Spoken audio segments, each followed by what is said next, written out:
What's going on, ladies and gents? Welcome back to the channel. I'm Bloody Flight Sim Gaming. What's going on, A10 Aviation? Appreciate you tuning in. Welcome. We're doing another live stream here on this beautiful late Sunday afternoon. My daughter had a birthday party late this morning, so that's why the live stream got a little bit pushed back. Some new scenery, ladies and gents. Finally, the Middle East is seeing a little bit of action. Bahrain International Airport was just released by Yoke Designs. Pretty good looking scenery. It's a little pricey. What's going on, Sam? Appreciate you tuning in. It's a little on the pricey side. It's for the price that you're paying for it. It's about $33 Canadian. I don't know, 25 maybe USD, 20 USD. I kind of expected a little bit more from them. There are some areas around the airport that it looks like they've taken a picture from some satellite imagery and just put it on the ground. I don't know if that's part of the scenery or if that's actually part of the Asobo Ortho. I'm not too sure. But not even some of the buildings in the surrounding areas were even done. I kind of expect these things for $33, but overall it's a nice looking terminal. It's got nice taxiways and the runway looks nice. Performance is great. That's sort of my little thing on it. And we were going to originally fly the PMDG 737 down in Egypt, but when I found out that Bahrain International just came out, I was like, you know what? Let's get that going. Let's have a look at it. And then I was going to originally do this flight out to Cairo, and then I didn't realize, shit, it's a three and a half hour flight. So we canceled that. We're flying over to Muscat, done by Double T. I didn't think I was going to ever purchase any Double T scenery, to be honest with you.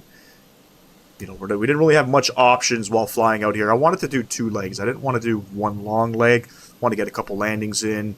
And, we got a couple streamers flying out to Kuwait City. That's another flight we could have done. But I didn't want to fly into Kuwait City because there's a couple other streamers. What's going on, SimCFI? Appreciate you, my guy. So I figured, let's look for something. We found Muscat by Double T. The scenery is not that bad. Again, another expensive scenery for those of you maybe looking and wondering, should I buy it? It's got a decent looking terminal. It's not modeled on the inside. It's typical Double T. If you've purchased Double T, you kind of know what you're getting. Yeah, it's just like east of it. It's not too far. We don't have any ATC online. We have some center online coming over top of the United Emirates, but nothing going on out here in Bahrain. Nothing in Muscat. So we'll fly with center for a little bit, and then we're back on VATSIM. But let's have a quick little tour of what this scenery sort of looks like. This is the terminal. So it's a nicely modeled terminal. Again, it kind of adds to... It's sort of another destination to fly to in the sim. Not a lot of Middle Eastern scenery. And I didn't even know this developer existed. They got a couple other sceneries. They got Red Sea International, and they got another place out in Saudi Arabia that they've developed. But, it's a decent looking terminal. Some flickering going on, and it's modeled a little bit inside. Nothing too crazy. But what sort of disappointed me was, look at the parking lot. You know what I mean?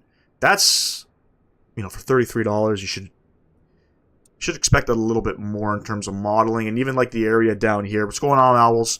Even the city down here, nothing of this is modeled. I believe that's just a Asobo Ortho. But yeah, you can see, I guess, the parking lot. It's like, I don't know, some satellite imagery. A little disappointed with that for the price you pay, but it is what it is. I buy it just so that you guys don't, kind of thing. You know what I mean?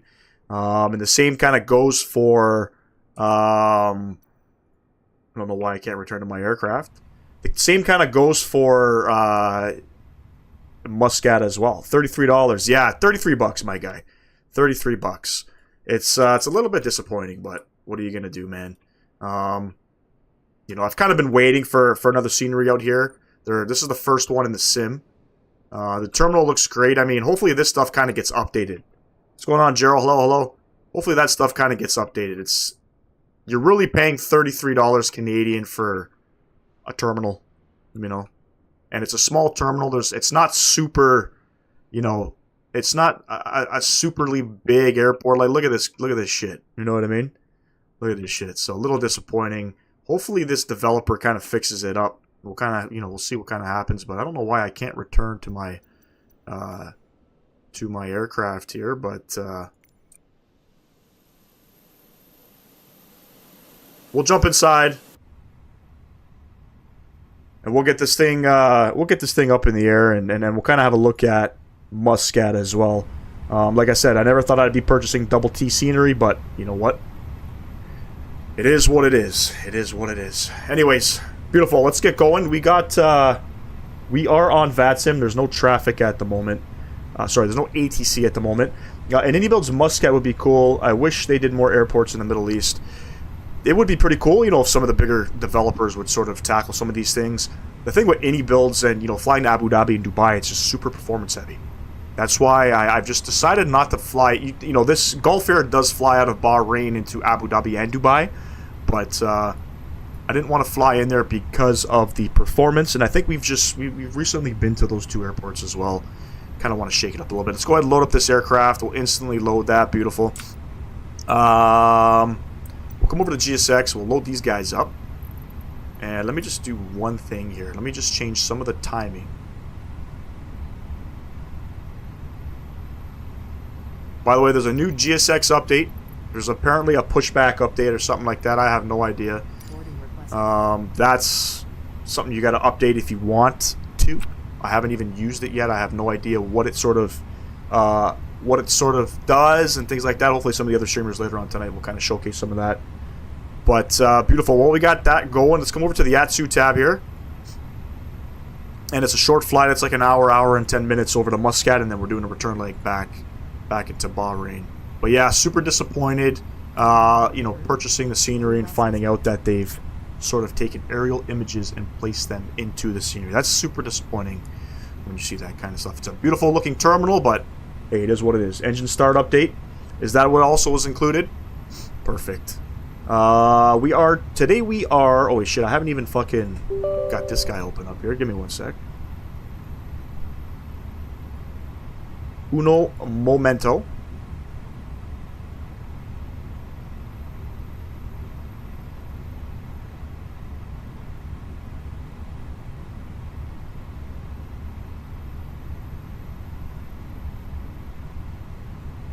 There we go. Gulf Air 560 departing to Muscat. What do we got here? We have a cost index of 7. And today we're cruising up to 35,000 feet. Looking good. Looking good.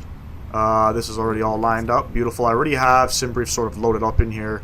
Let's go ahead and send off our fuel and weight to our MiG-2. 6.7 on the block, so that's 6,700 kilograms. Let's come over to the flight plan tab. A little kind of, it's kind of weird flying out of Bahrain in the Middle East. Some of the smaller airports don't really have SIDS coming out, so it's a little bit weird. We're going to be departing out of, I believe it's going to be 30 right, and there's no SID available. But with our flight plan here, so we're not going to be flying over Bahrain. We're going to actually kill most of this. And if you look at the charts, it's basically once airborne, it's a heading, I think, 340, and then we'll go over to Sodak. So we'll just monitor that on our departure, and then coming into Muscat. So we're planning for the ILS-26 right approach. And again, SimBrief never gave me an arrival, but I was going through them, and there was one. What did I? Give me one sec here. There was one arrival I was going to grab. I think it was the Canol 1 uniform. Is it in here?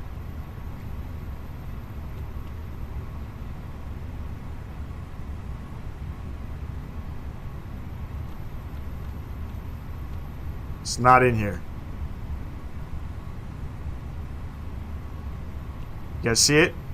A, B, C, D, E, F, G, H, I. There's no K. Okay. So there's the Canol 1 uniform arrival I wanted to do. It's not here. There's actually a couple different arrivals that aren't here. That's okay. No star. We'll just vector ourselves. Maybe ATC will come online. Maybe not. We'll see. We'll see. And that sort of sets that up. Come over to the perf tab here. We'll plug in some performance information. So planning 30 right, it's dry. We'll load up everything. Let's calculate. We have 47, 47, 49. Flaps 1, trimmed down 0.1, flex temp 68. All of that looking good, beautiful. And we're on Unicom. I don't know, do they use CTAF? I don't think they use CTAF anywhere else other than the United States of America. Altimeter 1018. By the way, speaking of the United States of America, tomorrow, Donald Trump inaugurated into the White House. We'll have to see what shapes up with my American friends. Beautiful. We're going to plan 35,000, flight level 350 up on there. And I think we're okay for now. But like I said, on departure, right turn, heading 340.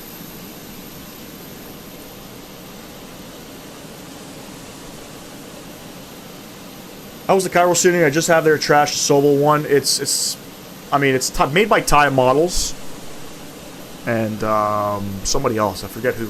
They partnered up with another developer, if I'm not mistaken. It's really nice. It's really nice. It's really expensive. It's like $38 Canadian. It's really expensive. I think the price might have come down. I wasn't too sure if I was ever going to fly out there just because of some of the emails that were exchanged back and forth with Thai models months back, but we'll give it a go. We're gonna resume that flight, by the way. So that Egypt Air flight is not canceled. It's a short flight to, I think it's Hurghada. Short flight. It's about 20. I lied. It's about 45 minutes.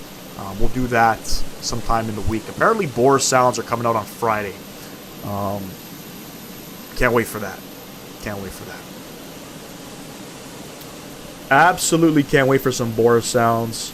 But we're gonna resume that Egypt Air flight. I don't think we're going to be doing it tomorrow. We'll aim for Tuesday. We'll aim for Tuesday.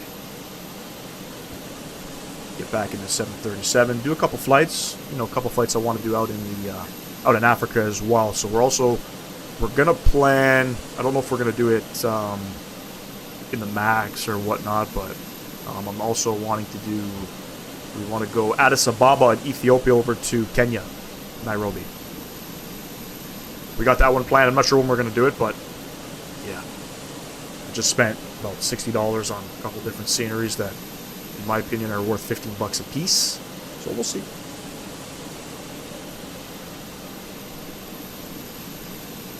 Love the livery too. Gulf Air. It's got that beautiful gold nose. It's got the F1 stamp on the back here. A couple different livery you can get. This is not downloaded through the Fenix livery app. You have to grab it from Flight Sim Teal if you want to fly Gulf Air. I'm sure there's going to be a lot of flights flying into Bahrain as well. Appreciate everybody tuning in. Should be a fun little late afternoon of flying. Got a Bills game at 6:30. So hopefully, I don't take too much of y'all's time. The Bills are playing Baltimore. Gonna be a good game. Gonna be a great game.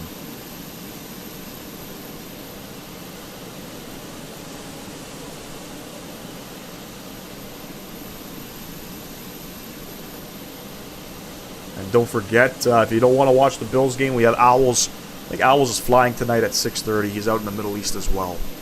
Don't forget to check out Owls on YouTube, my man.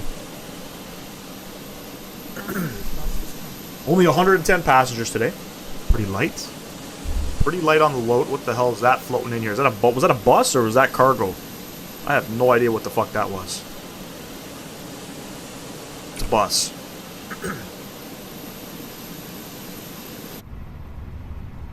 Go ahead, close up some doors here. Looks like our cargo's all done. Ground service. Get those guys. We'll come upstairs. That APU bleed can come on. We'll get these guys all on.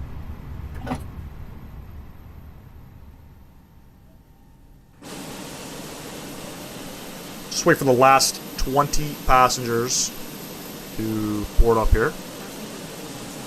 And something that I've recently noticed too, GSX, when I went to attach the stairs to the aircraft, it already knew to picked Gulf Air as the handler. So I don't know if that's new with GSX or not. Maybe some of you guys can shed a little bit of light down in the chat. But it had already picked Gulf Air as the handler. You can see somebody flying right up there.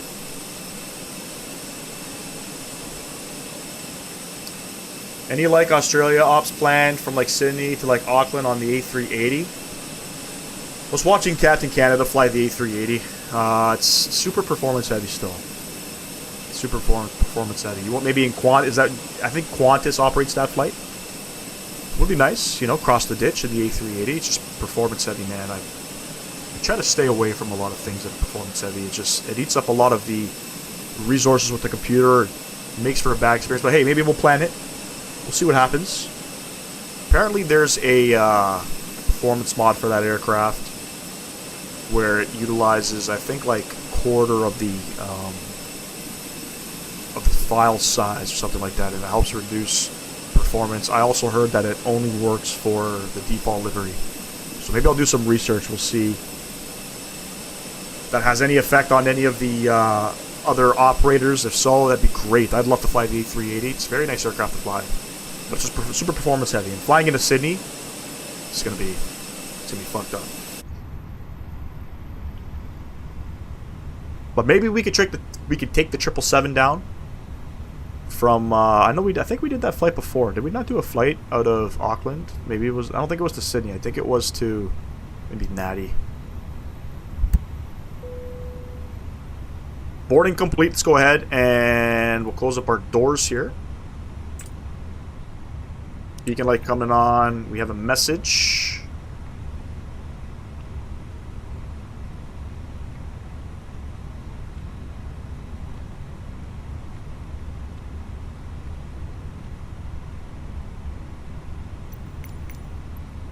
And let's go ahead and prepare for push. I'm going to confirm. Okay, so it's a immediate right turn heading 345 on departure.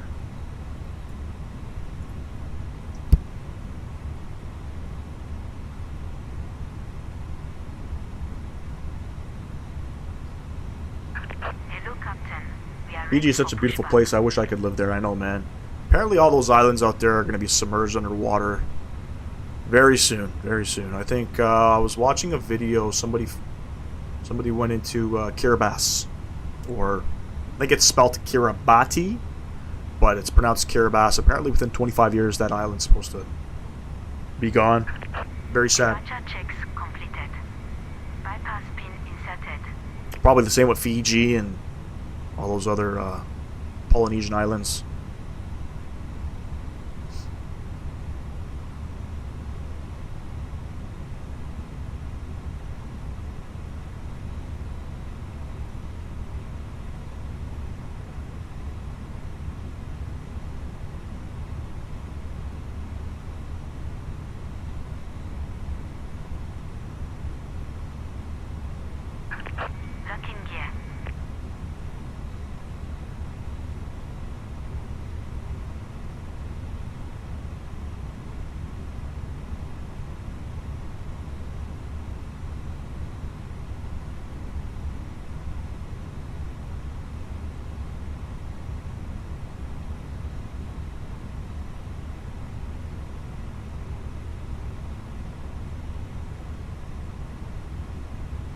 So it looks like they use runway 30 left for taxiing.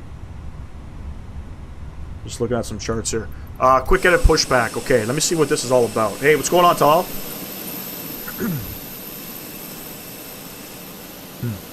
Don't see anything different. Alright. Bring this guy back in.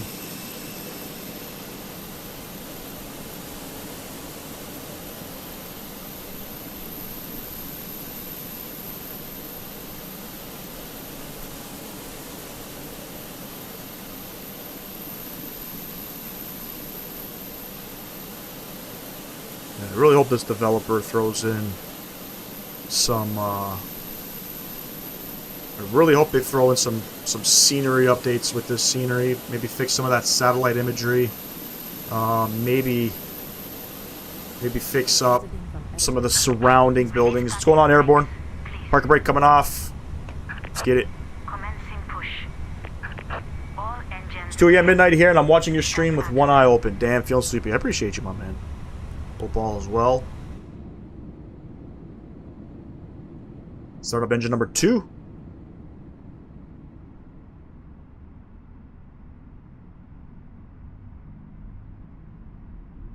Again, short flight.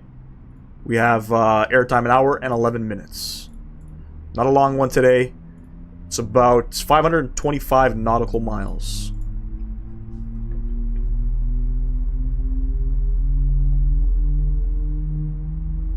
I notice a lot of the scenery out in the Middle East at the airports. A lot of the taxiways look absolutely brand new. Is that a thing? Is that just something that the developers do? I have no idea. They look brand new. It's like they got there's no wear and tear on it at all. Let's go up, spool up engine number 1.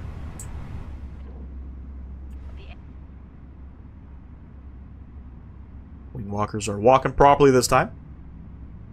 And we're going to redeem ourselves from landing at Fort-de-France in Martinique.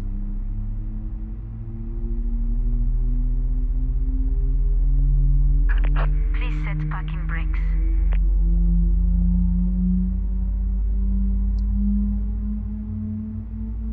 Just listening to those Fenix sounds is making me really anxious to want to listen to the Boris 737 sounds. I can't wait. I can't wait.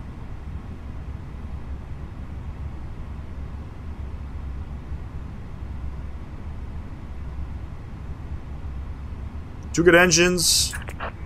Come upstairs. Kill these guys. Taxi lights coming on. That guy going over. Flaps 1, and we have our ground spoilers armed. I just gotta remember the trim down 0.1. Beauty. While we're at it, we'll get that guy flipped on. Waiting for your takeoff, then I'll sleep. Appreciate you, man.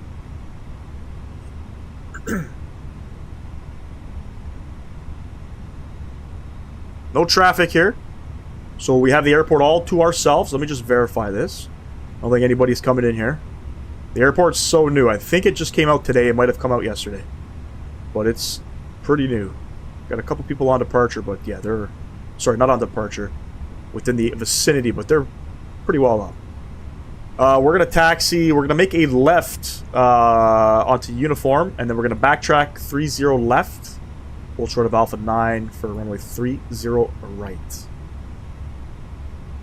Parking brake coming off. And takeoff config. Let's go ding up the cabin. Auto brake, yes. Love the checklist built into the aircraft. What is the outside airport temperature there? I believe it's 29 degrees. Sorry, I lied. 16 degrees. It's also 11 o'clock at night out here too, or 11:30.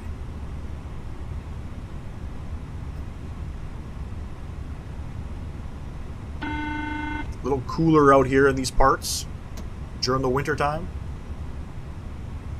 It's one of the reasons why Qatar hosted, I guess, the World Cup in the winter time.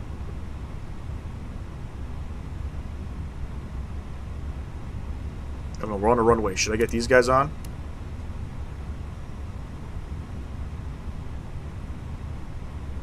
Should find my track IR.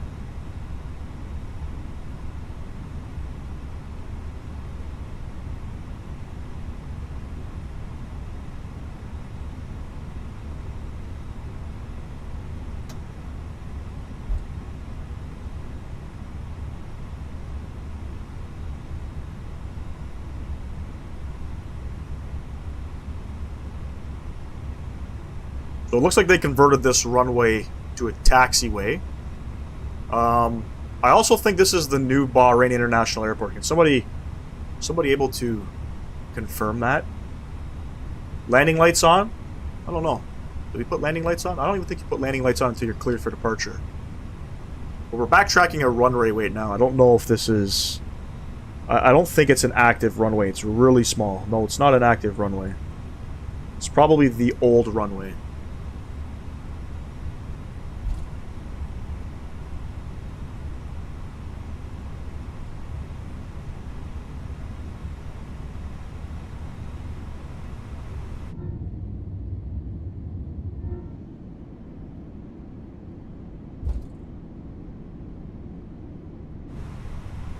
Would recommend getting this scenery on sale too. Don't recommend purchasing it. Little steep in price. Most airlines put the strobe lights on while backtracking on the runway. I think I got them on. Did I put them on? I put them on, yeah. Crossing runways too, if I'm not mistaken. I think it's a good practice to put the strobes on.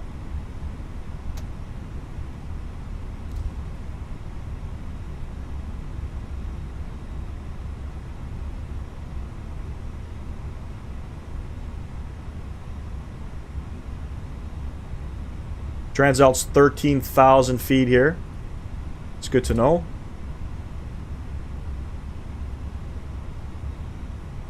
On departure, we're gonna immediate right turn heading 345. We'll fly that up for a couple thousand feet, and then we're gonna go direct Sodak.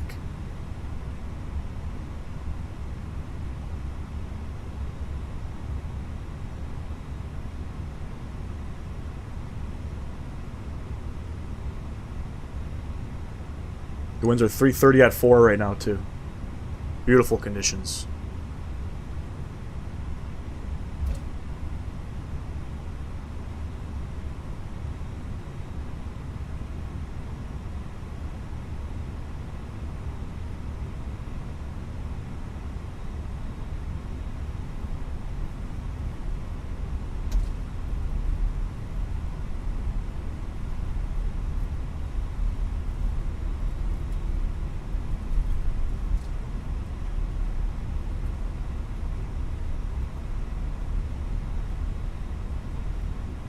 Triple check for any traffic coming in. Like I said, I don't think there's any arrivals. Nothing.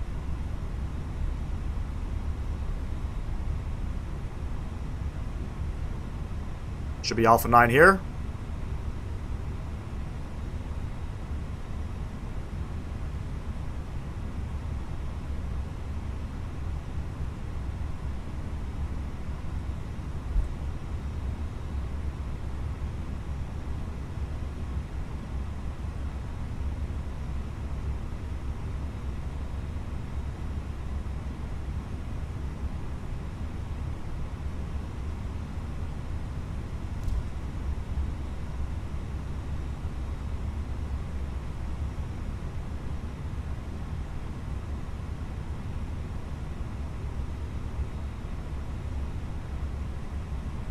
A little wide there. We'll center ourselves out. Looking good. Let's go ahead and get on the brakes here, ladies and gents. Enjoy the departure. Let's get our landing lights on, takeoff lights on, and wing lights. Throttle's going up.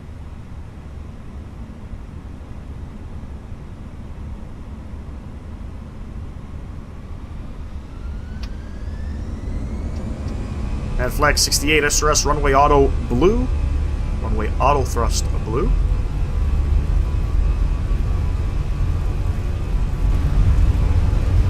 Get those sounds up a little bit. 100 knots checked.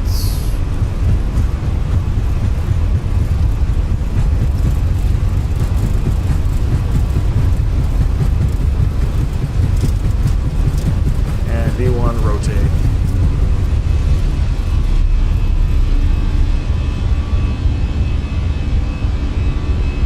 Positive rate of climb.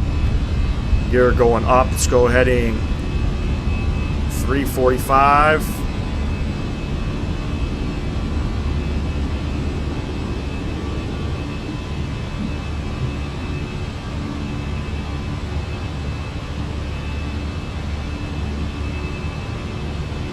Slightly distracted there.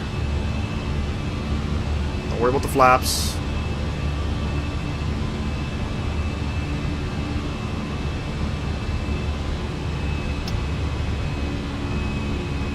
Throttle's over to climb, let's pitch her back down, and we'll go ahead, we'll clean up the flaps. Ground spoilers are Grounded.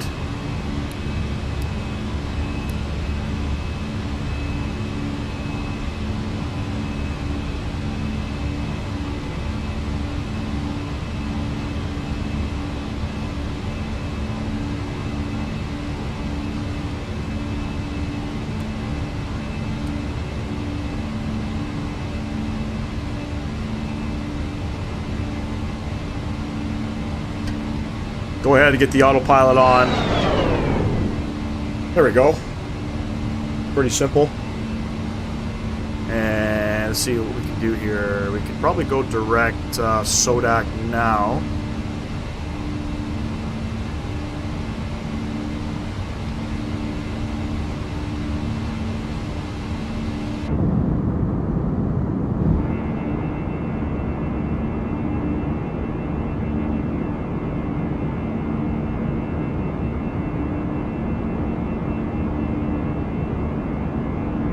Sounds, man. Love those sounds.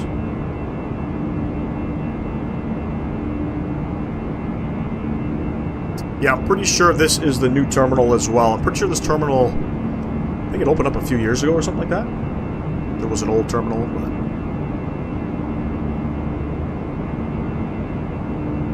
somewhere out in the distance, there's the F1 track for Bahrain.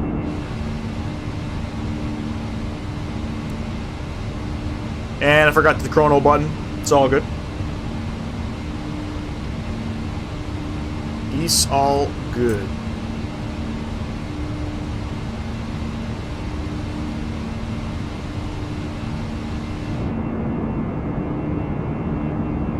Clear skies out here. Beautiful.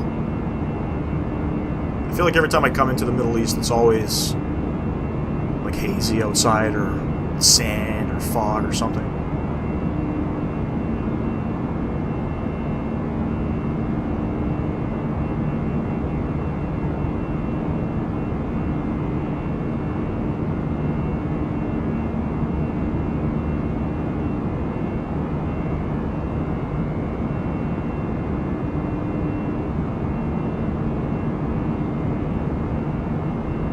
Just because we can, so we're 10,000 feet. All these guys are going off. That guy was supposed to be on. Just because we can, and we will.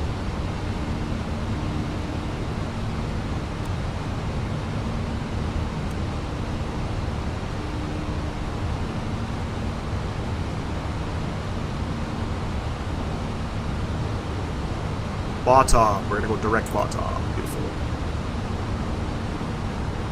Is Bahrain on an island? It's close to one. I think it's on an island. Yes. Tiny, tiny little island. In between. I think that's Saudi Arabia, and I'm not sure what's beside. Is it Kuwait? Not too sure, to be honest with you. But yes, on a tiny little island, pretty much, you know, smothered in between two countries. There's 13,000 feet. Standard pressure sets. Go ahead. We'll have a view. Yeah, this is Bahrain here. I'm pretty sure this is Saudi Arabia. Be right back. Just gonna go grab a beverage. Jacob, what's going on? Appreciate you tuning in.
Sorry, I was muted. I said, this flight's about an hour and 10 minutes long. It's a short flight. We're going to be doing 2 legs. And,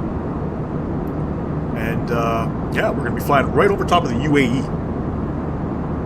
I don't have any scenery. Actually, I lied. I do have scenery loaded. Not for Dubai or Abu Dhabi, but I believe many, many moons ago I purchased the Dubai cityscapes on the marketplace. So, we'll probably pan around. We'll see Dubai, and I'm sure performance is probably going to take a shit on us.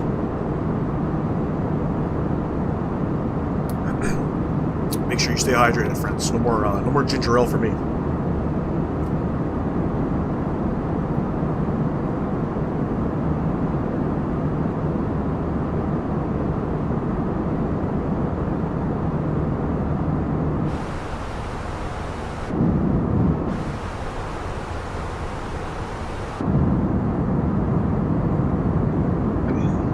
Appreciate everybody tuning in. Don't forget, if you haven't done so, smash down that thumbs up button.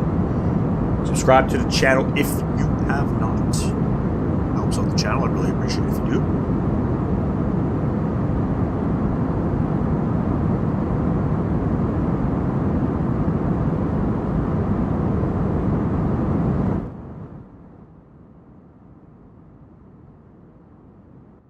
You think I have an 80 FPS cap? Where would I check that, though? Because I've noticed that, too. Every live stream, it's showing 80 FPS. But I've never gone over that. Will that be... I don't think that's in my Steam settings. I think that would be in the Microsoft settings. My terrain level of detail is set to 100. I don't know if that affects FPS or not. But 80 FPS is more than enough. But if you know how to change that, let me know, man. Or if you know how to check that, confirm that. I'm curious to know. Because it doesn't go over that. It does not go over that. I do use FrameGen.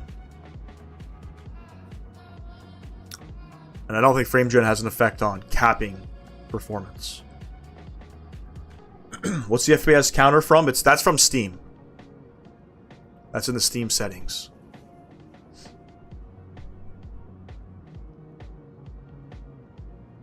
And I don't think there's anything in the settings that'll cap that with Steam.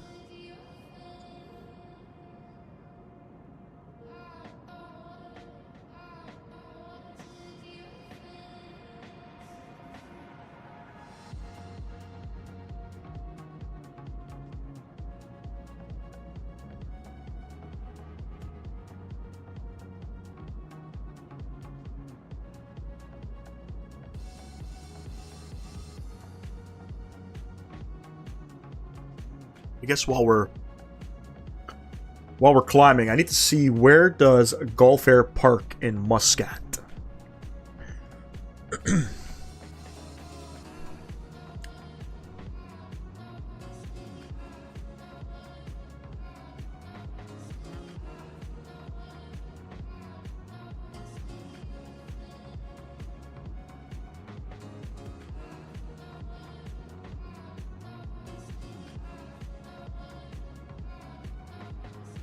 A 301.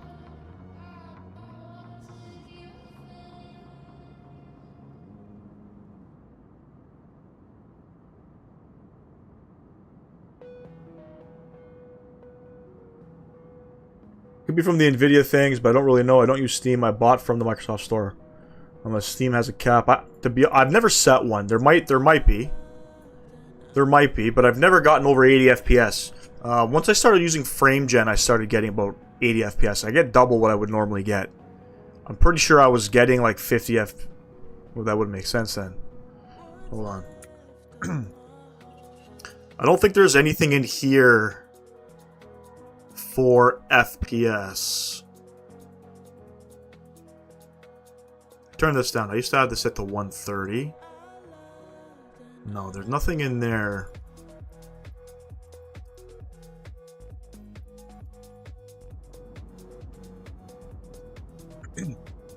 Something for me to Google.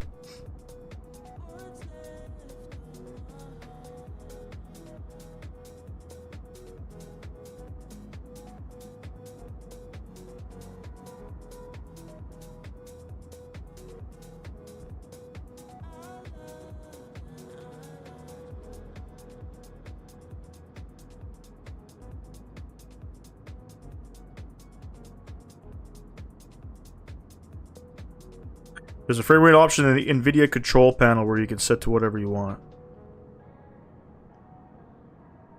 Hold on. Okay. We might break the sim. We might break the sim.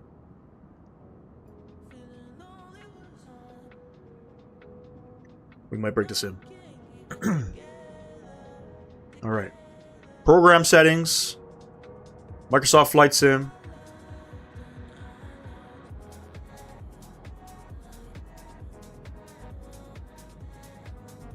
Max frame rate, 80 FPS. There you go.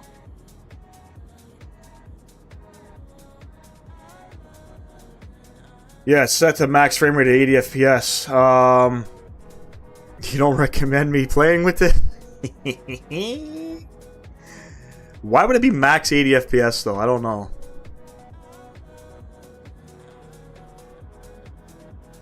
It says use global setting on. Yeah, I think it does. I think you're right. I think I can apply it, but I have to restart the application. But I do know there were some settings that you... For those of you who have like a 20 series card or a 30 series graphics card, you don't have frame gen. Frame gen is native to the 40 series. There's a frame gen mod you can download. Basically, you download the files, you plug them into your Microsoft Flight Sim folder, and then there are some things in the NVIDIA control panel you have to change, some things in the Windows settings you got to change. I'm wondering if maybe doing that maybe capped it. No, not sure. Normally I would get, without the frame gen, I was getting on average anywhere between 35 and 50 FPS without frame gen, which is pretty good. So you're right, I should be getting more than that. But yeah, glad I found it. It's capped off in the NVIDIA control panel. I'll make sure to bump it up. But I mean, it doesn't really have an effect. I mean, I guess we'll find out. If we go to some more performance demanding airports, I don't think it's going to increase the frame rates, you know, even if I didn't set a cap.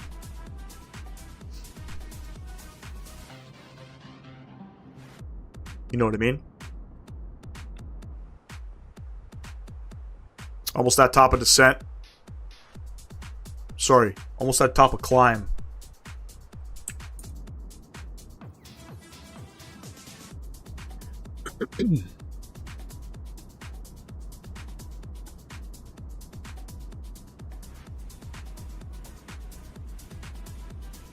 Gotta see, is there an ILS in Bahrain?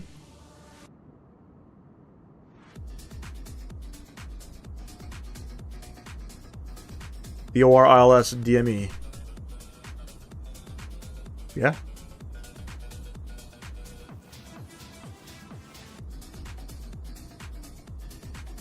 Sometimes FPS caps can actually improve. I guess it's a little bit more stable, you know. A little more stable. How do you guys feel about me maybe doing some say intentions ATC? Apparently, you can integrate VATSIM with say intentions. I think I'm gonna give it a go. I don't know when. I think we're gonna can BeyondATC. We'll give say intentions a go.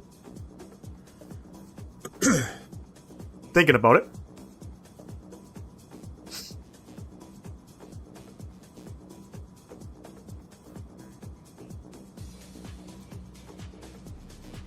Just trying to confirm the time that the Bills game's on. I think it's 8:30. 6:30.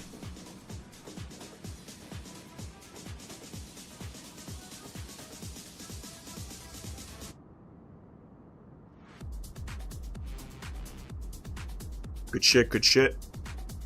But yeah, like I was saying at the beginning of the stream, initially we had some Egypt Air Ops on the go for this afternoon. We had made that change. I just randomly went on. I was doing some flying in Egypt prior to coming on around 11:30 in the morning. And I had seen that there was some scenery that was out for Bahrain. And I'm like, fuck yeah, let me grab it. So we made a quick change. We're going to be doing some Egypt Air Ops early in the week. So probably we're going to aim Tuesday.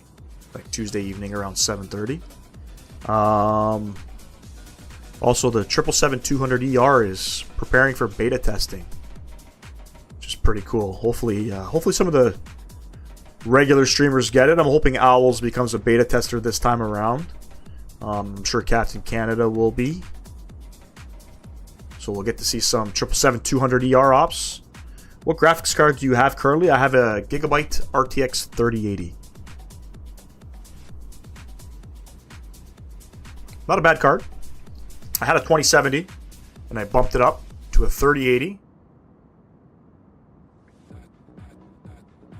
Probably going to get a 50 series cards. I'm waiting to see pricing. Apparently like a 5060 or 5070 graphics card is more powerful than a 4090. Is that fucking true? Feel bad for... I mean, unless they're selling a 5060 or a 5070 for $2,000, I feel bad for the people that have a 4090. AKA Sam Guilford. Are we at cruise? I think we're at cruise. Beautiful. Top of descent. Again, no arrival coming in, but 241 miles. Another 28 minutes. We'll get her down. Let me just see these waypoints here. So it wants us to go directly over top of the airport. We won't do that.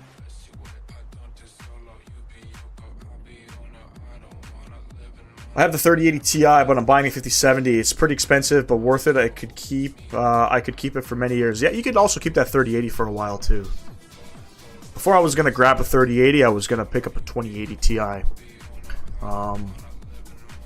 Prior, I guess, to the 30 series cards launching, a lot of people were selling their 2080 Ti's for cheap. And then obviously with the chip shortage and things like that, you know, not a lot of 3080s made it out, or 30 series cards made it out, so the price of the 2080s went up, the 2080 Ti's. But I remember seeing them down used for about $900, $800 for one of those ROG Strix 2080 Ti's. I think it was an ROG Strix. I'm happy with my 4090. I don't see a need to upgrade. Both sims run smoothly. Yeah, you won't need to ever upgrade that thing, man. We'll have to see the size too of these new cards if they... I don't know what I'm gonna do with my setup. I'm still deciding. I was hoping in the summertime I would get a stream PC. You know, get a stream PC, or possibly maybe just get a whole new upgrade, get it ready built, use that as my gaming PC. Keep this one as my stream PC. We'll have to see what the year shapes up to be. You know, the cost of things and things like that. My kids are bugging me to go on vacation. Sam, all they keep saying is, when can we go to Florida? When can we go to Florida? Fuck.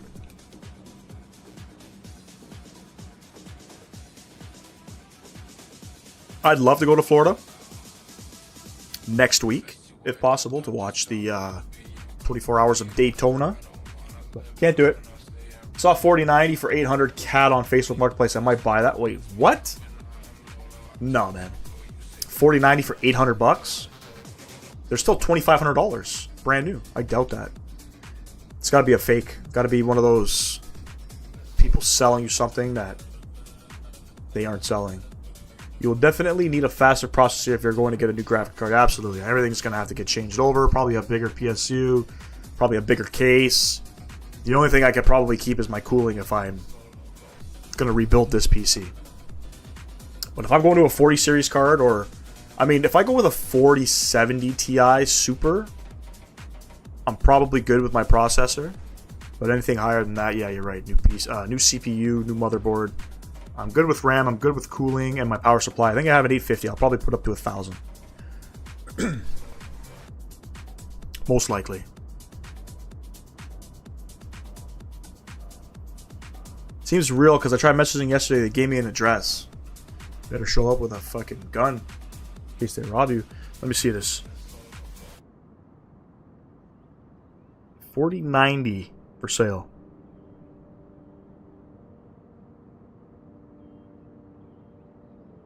There's one for $2,000. A couple are for free.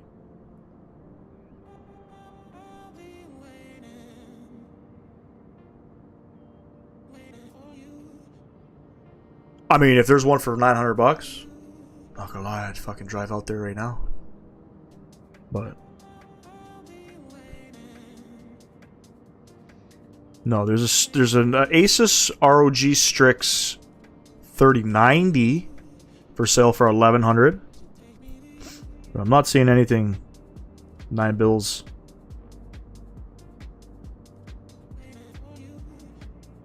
Nothing. I'll be honest though, I don't know if I would ever buy a used PC peripheral. You know, it's always a risk, you know what I mean? You never know if things are working, if they've overclocked the shit out of it. You don't get a warranty with it, obviously.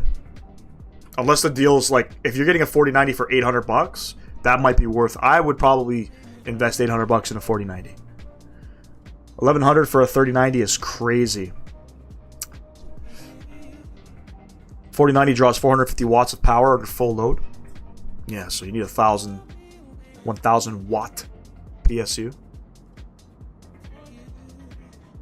But Talal, if you look and see what the 4090s are going for, I mean, a 3090 is still better than a 4070 Ti. Right? A 4070, what's a 4070 Ti worth? 1100 bucks? 1200 bucks? Brand new?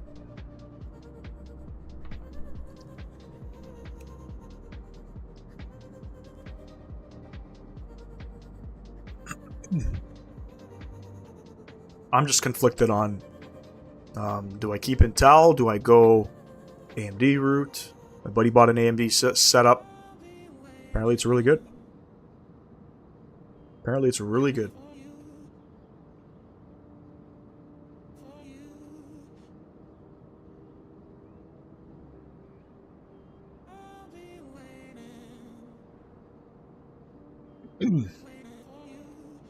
Appreciate everybody tuning in. Don't forget, ladies and gents, if you haven't done so, smash down that thumbs up button. Subscribe to the channel if you have not. We don't really go for like goals here on the channel. But I mean, we got 7 people in here. You know? We got 2 likes. If you can get that up to 10 likes, I'd greatly appreciate that.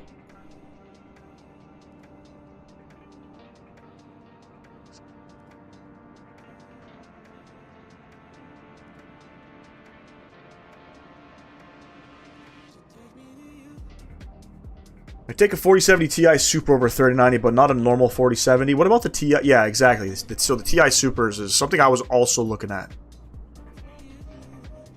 But I'm a greedy bitch, man. I mean, I'd probably go for a 4090. If it wasn't $2,500, you know, Canada Computers are selling a 4090 for $2,500. If it comes down to like $1,300, 14, maybe $1,500, take my money. Take my money. Hit my card. Bought a pre-built gaming machine. The whole thing was about $3,800, almost $4,000 with tax. With the 4090 in it. Yeah, that's big. That's big money, man. That's big money. I bought in 2020 when I had made the switch over to PC. When did I buy my computer? I think it was like February of 2020. It was just before the pandemic. And I think I paid $2,000. I got there was an i7, a 9th gen i7 with a 2070 graphics card, 16 gigs of RAM. I think there was a 1 terabyte SSD. I'm not too sure. In the case that I have now, I got a thermal take case, $2,000, and that shit was the cat's ass back then, man. I'm telling you. Shit was the cat's ass back then. I'm a console player. Everything I've ever played was on console. I had seen Microsoft Flight Sim trailers months prior to purchasing my PC, and I'm like, getting the computer for that. But I played COD on it for pretty much all of 2020. You built yours? No, I'm good. I built my PC. I've done some things. You know, I'm a pretty good mechanic. I can't build PCs, man. Shit didn't turn on. I don't know what the fuck happened. I also tried to. I had picked up some bigger SSD cards, and I tried to clone my one SSD to my new one. Yeah, I didn't lose anything, thank God. But fucked up, corrupted the SSD, had to reformat it, clear it. I finally sent it off. Found a guy close to where I live that was able to have, you know, a pretty quick turnaround. Canada Computers always, they give some bullshit all the time. It's always like 3 to 10 business days. I don't understand. You know, it's like either they work like sloths there. I mean, all they really, I don't know how much diagnostics they do over there. They say they do diagnostics, but I've just seen their technician just like swap out a part. You know what I mean? It can't be that difficult to turn around, you know, PC repairs. You know what I mean? 3 to 10 business days. It's ridiculous. Ridiculous. I can help you with that stuff if you need help with any of that stuff. Okay, man. Well, maybe the next time, yeah. Give you a shout. You'll definitely want better cooling if you're going to get a 40 series card. That's where reports of the power connections melting off. Oh, there were reports of power connections melting off due to the heat of the card. Damn. Yeah, I got a pretty nice. So I had in my old build, I had it's a water cooled PC. Okay, you know, nothing. Never had any issues. Never had any troubles. And then I have an air cooled now. I forget the name of the cooler, but it's a big fucking massive fucking square that sits over top of the CPU, and then the case itself has a lot of cooling. It's Thermaltake is the brand. There's vents everywhere. It's got some big ass intake fans in the front. I think they're like, I don't know, 240 mil, maybe bigger. 2 of them. I got a big exhaust fan in the back, and then there's just like holes everywhere. Holes in the bottom of the case, holes in the top. So cloned my SSD when I was building my new one. I think the melting stuff is done now. That was launch. Yeah, there's always those issues, I guess, you know, on release. I'm sure the 50, like, I'm sure we know better than to purchase the 50 series cards right off the jump. I'm sure there's going to be some troubles.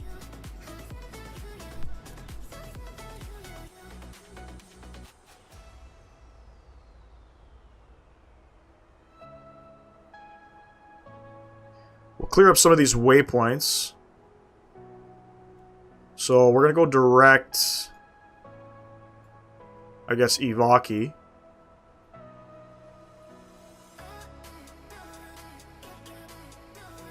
Perfect. Coming on mainland, you can see the UAE directly in front of us. There's some of those man-made islands. You'll definitely want liquid cooling for the 40 series. Air cooling won't cut it, unfortunately, for the 40 series. But what are we cooling, though? Are we cooling the CPU?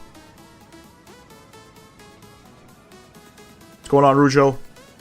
Are we cooling just the CPU? Like, what? Are we adding more cooling to the case? Is there like a graphics card cooler that goes on top of it?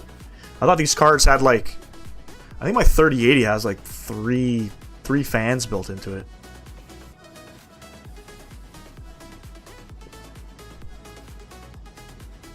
By the way, for those of you wondering, Teflon Lawn was my gamer tag in Call of Duty. You know, Teflon Don. Teflon Don. Who was the John Gotti was the Teflon Don, right? So Teflon Lawn. Lonnie being my first name. The only cooling I have an air-cooled CPU. That's really it. And it works pretty well. Keeps the temps down. But like I said, the case too really helps. Thermaltake makes big cases. There's tons of space in there. And like I said, there's air pockets. The whole top of the case has ventilation. The whole bottom of the case has ventilation.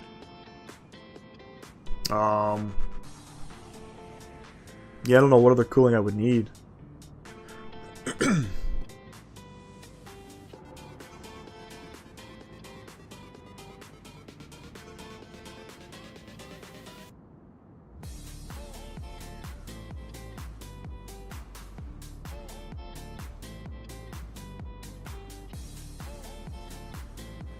A couple A380s flying into Dubai at the moment. We're going to fly right over top of Dubai.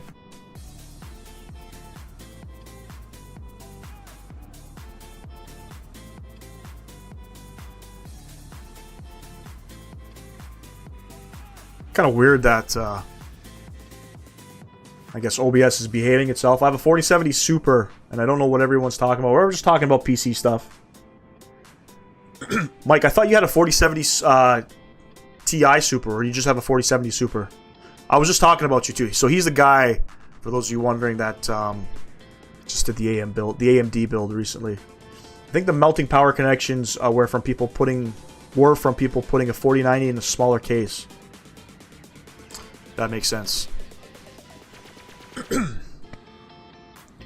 That makes sense. Speaking of, I guess, a smaller case, I don't know if it's true, but I seen was it a 5080 or a 5090 series cards that somebody was holding at, I guess, the announcement of the 50 series cards. I think it's fucking massive. It's as big as a tower. What the hell are you gonna do with that?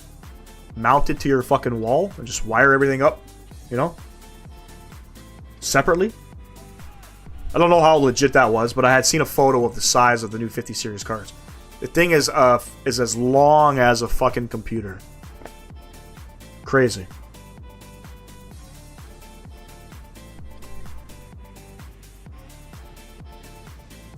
Flying over top of beautiful Dubai.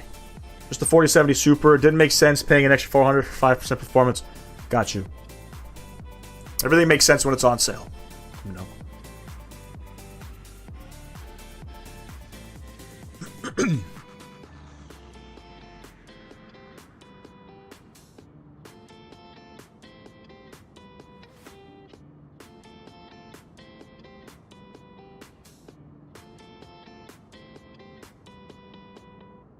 There's Dubai coming in under our wing there. No idea where the airport would be. You're going to see some towers. I do have some scenery. So performance is going to get shiesty coming in here. You can already see me panning around and it's a disaster. That's the scenery down below. There's the airport. I don't have, and you can see all the, there's lots of traffic going on down there. I don't have any indie builds Dubai loaded in. I don't load in any scenery in my community folder unless I'm flying there. What's going on, Chris? This is what I just bought. What did you just buy? The 5090, you will need your own power generator station to power it. I was thinking with the 5090, I'll have my computer like where I always have it, and then I'll mount the 5090 to my wall, because it's like this big. Just mount it to my wall, you know? Root everything in. I'll have like just a regular fan blowing on it. You know, maybe I'll put some air duct from my AC vents over top of it. They are very big, but turns out the equivalent of the 4090, the 5070 was actually smaller. Okay. Well, hopefully the 50, I mean, I don't know if I would go 5090, but maybe 5080. Chris bought an AMD Ryzen 7 9800X 3D. Processor, an MSI Pro X870 Mobo. DDR5 6000. Damn. You got a 4070 Ti Super. 2 terabytes, man. That's a lot, buddy. I think that's pretty much similar to what Rujo bought, right? Mike, are you still here? Remember you were telling me something about an X8 something, and I don't understand AMD, but apparently that's the way to go. Unless Intel had fixed their overheating issues. All that scenery loading in right now. It kind of looks weird. These kind of look like little, I don't know, what do you call them? They look like, they don't look legit. That's all I gotta say. 2,500. Is that 2,500 bucks? Is that what you paid? Did you know some companies who customize cards, for example, Gigabyte or MSI, tried adding a power cord to the GPU itself for power, but they were just prototypes? Yeah, I seen that. I think the 50 series cards. They tried that with the 50 series cards, right? I had seen that. Be right back, gents.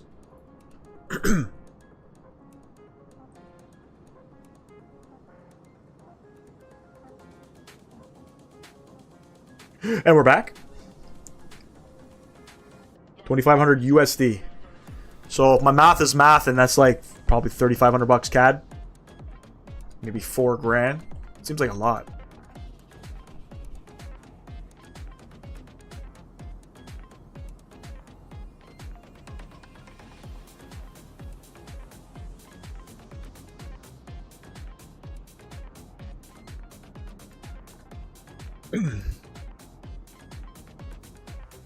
How far from top of descent? 80 miles, so we can start plugging in some information here. So, how do we do it again? I think we go perf. Next page. Next page. QNH in Muscat. 1015. Temperature 17 degrees. It's also midnight out here. It's a little bit on the cool side. The winds are 180 at 4. So are we going to plan ILS? Yeah, I guess we'll keep the runway. 180 at 4. Transition is 13. Trans level is 15,000. Trans out's 13,000. So I don't know what it would be. Do we do trans level or trans alt? I don't remember. Trans alt. Put 13,000. We're planning for the ILS 26 right approach coming into Muscat. Minimums for the ILS 226. Mind you, it's going to be clear as day. We're not going to have to worry about any worrying about the minimums. So OOMS or Oscar Mike Sierra, is that is the airport iCal 26 right. 10 mile and 5 mile. We always put in the radiuses.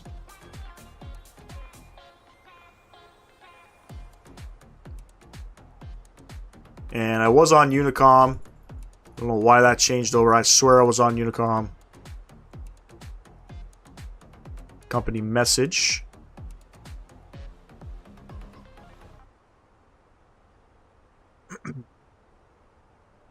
Gotta check. Once we get on the ground, just remind me if you guys can. I need to check for if there's any keybind conflicts with the frequency. I notice that happens quite often with me. I'll be on a certain frequency, I might hit a key, and then all of a sudden it just changes. My old gaming PC had the same specs as your current one. Yeah, I think Chris, I think his specs are higher than mine. And I gotta say, like, it does its job for what we use it for, you know? Unless you're flying, unless you do a lot of GA flying and you want to see things and visuals. I mean, at 30,000 feet, I don't care what rig you're on, I think it looks great. You know?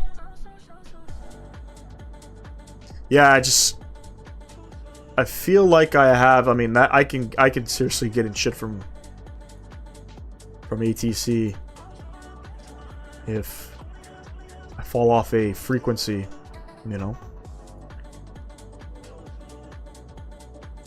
But I don't think we have anybody online, no.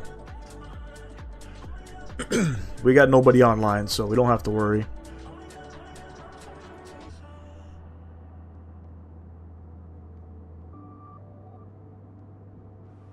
What did I say? We're about 60 miles out. We'll keep this page open. And we'll descend in about 7 minutes.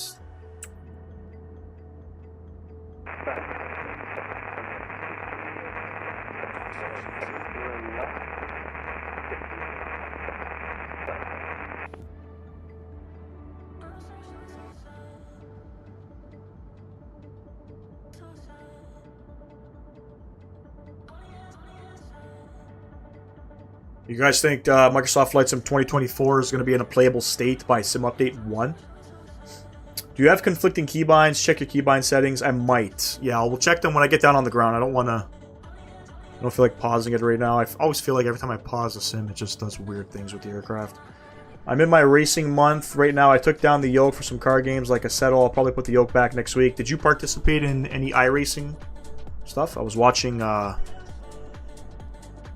pretty much all day yesterday Basic Ollie on YouTube. Flipping from Basic Ollie and Jimmy Broadbent. They were doing the 24 Hours of Daytona on iRacing. It's a massive event. They were in Split 2. Max Verstappen, if you guys are into F1, but Max Verstappen, he races in iRacing. He's got his own esports team. It's called Team Redline. He was also racing in it. He crashed. The guy that I was watching Basic Ollie, they were dominant throughout the whole race, man. I think they got to the 21-hour point, and they quit. Because I think around the 18-hour point, I think one of their drivers crashed. The problem with iRacing, it's very realistic. If you crash, depending on the damage, you got to get towed back to the pit. And there's a penalty for getting towed back to the pit. It kind of spawns you back in the pit, depending on where you are on the track. And so they crashed, and I think they had like, I don't know, a 40-minute pit stop. And the pit stops are long. You crash your car in those special events, you're sitting there until it gets fixed. Staying away from 2024, way too much money invested already for 2020. I'm very happy. Absolutely, man. Absolutely. And then Assetto Corsa released, isn't there like a early access for Assetto Corsa EVO? Doesn't look good in my opinion. I was going to buy it, but it doesn't look good in my opinion. I'll stick to Gran Turismo for the time being. I'm still on the fence of getting a Moza race wheel and grab an iRacing. I really want to try it out. I'm not good racing with a wheel and pedals, I'll be honest with you.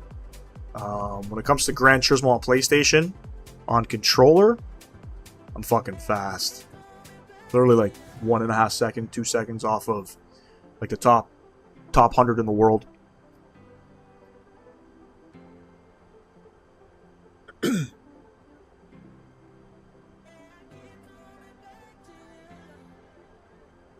Have a look out these windows here. That's the Gulf of Oman, if I'm not mistaken. Especially flying big boy planes in and out of international airports. Yep. I'm for it, man. I'm for it. 2024 is going to be probably down and out for the next little while.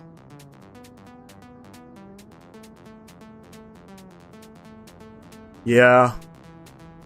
Yeah, we'll have to see. It's a little disappointing. You know, I feel like I've invested a lot of money in 2024 and... you know, what did I buy? I think I bought like the second highest version that they sold. I think it was like $200 CAD. It's still a lot of money for a game I might have 10 hours in. Sucks. It looks better, but with some mods on the original Assetto, it is definitely better considering the mods are free. Maybe just they didn't have enough tracks yet for me, enough cars. That's why I was like, meh. Seen a lot of streamers playing it. I don't know. I have a Assetto Corsa on PlayStation, but not really. It's different. I'm coming from Gran Turismo over to, you know, like Assetto Corsa plays it, races kind of like iRacing. 350 will be a joy in 2020. Dude, I can't fucking wait. Can't wait. I know the 350 is going to be better in 2024 than 2020, just because the indie build planes fly better in 2024. But I hope that's not the case. And I hope it's not super heavy on performance like the A380. But I can't wait. I want to fly it. I'm down to fly some big birds. Speaking of racing, you ever going to do a racing stream? Oh man, my buddy Rujo that's in the chat, we've talked about this on the phone so many times. About doing it. I was looking into how to stream PlayStation on computer, like through OBS. It's pretty simple.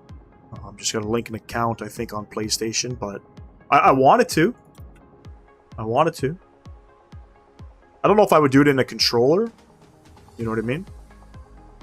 Maybe we can do it like on a controller, I don't know, but I wanted to get a race wheel and then do it on stream. Sit there with a race cam and just sit there looking like, you know, Max Verstappen or any of these big guys, you know, Super GT on YouTube, Jimmy Broadbent. But we'll see. I think this is the year I'm just probably gonna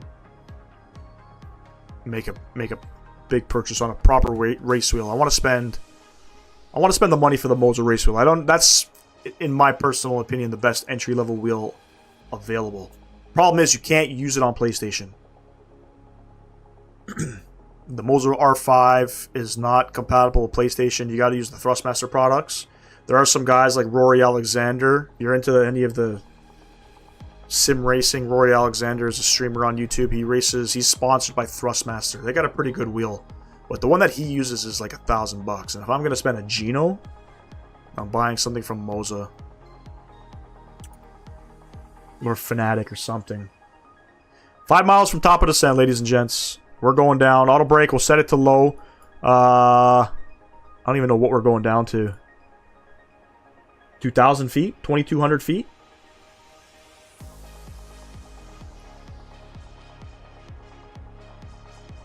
We'll do this. We'll set it at 4,000 feet. And we're going.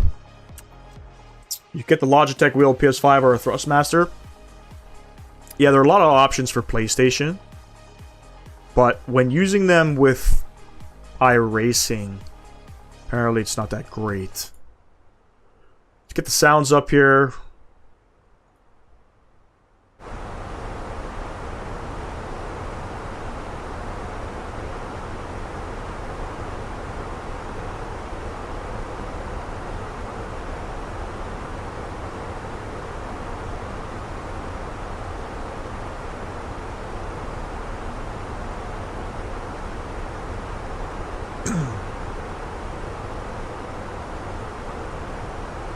There's a guy on VATSIM. He's flying out of Bengaluru. He was flying to Doha, but he's completely done a U-turn.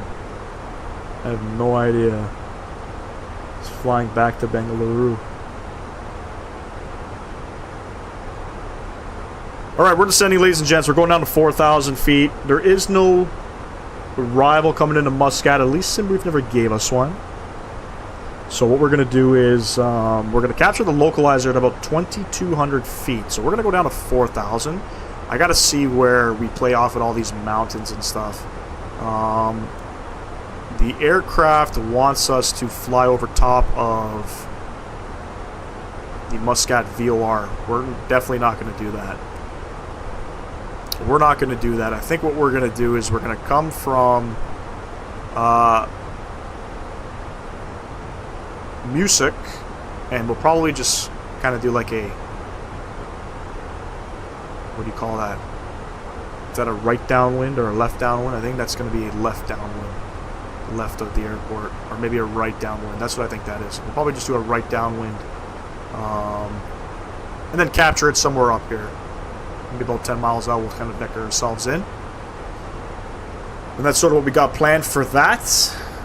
We have already our airport information plugged in here. We'll just double check up everything. QNH 1015, 17 degrees. The winds are 180 at 4. We're going to stick with runway 26. And the minimums are 226. Once we get to the airport, we're going to plan to vacate on Yankee 4. And we'll make a left turn onto Victor. And we are taxiing to gate 301. That's where the real-world aircraft last deboarded from. Going to get a drink, maybe order food. Yeah, no worries, my man. No worries.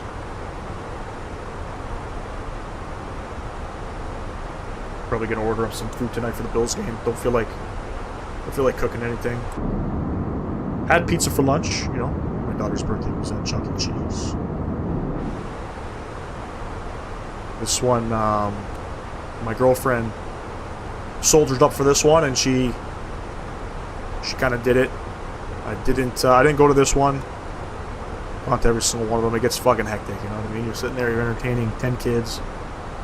Yes, Sam, we're doing the return back to Bahrain, absolutely.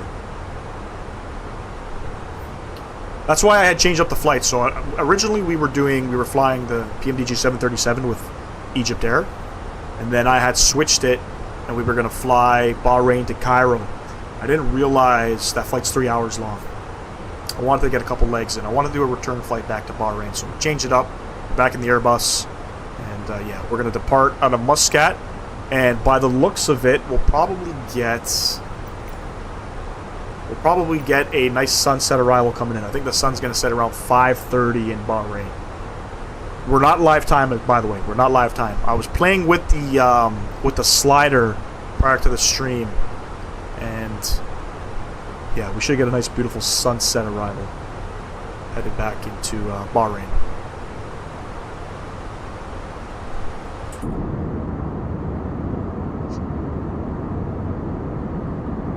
And for those of you wondering, is it worth purchasing Thai models? Sorry, not Thai models. Double T scenery. I'll let you guys be the judge of that. I'll do a quick little, you know, pan around of Muscat as well. It's exactly what you get for double T scenery. It's never been updated. Keep that in mind. Right? Whenever you're buying scenery for the sim, you always... I feel like we're pitching up now. You always want to make sure the developer updates their shit. Double T doesn't update their stuff. This is version 1 from 3 years ago. 2022.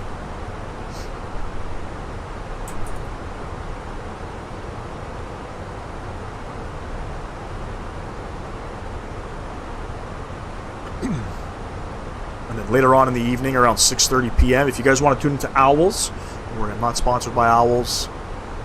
He's a good friend of the channel. He's flying in Kuwait. So another beautiful scenery. Freeware, too. It's freeware flying into Kuwait. I don't know, actually, is there... I think there's a couple... different sceneries out there. I'm pretty sure the one that he's going to be flying into is going to be the freeware one, because I'm pretty sure it's got like 100,000 downloads on Flight Sim TO. It's a really nice looking airport. And then I think there's a paidware one as well. I also think it's done by Double T. I'm not too sure, but would definitely recommend getting, if you're looking to fly out in the Middle East and you want to fly to Kuwait City, be sure to grab the freeware one on Flight Sim TO. It's worth $30 fucking in my opinion. It's worth $30.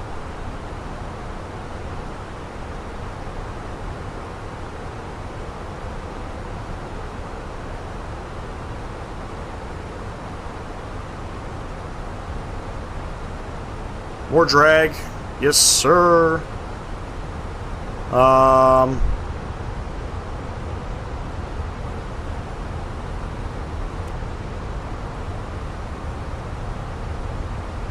We're headed directly to the airport.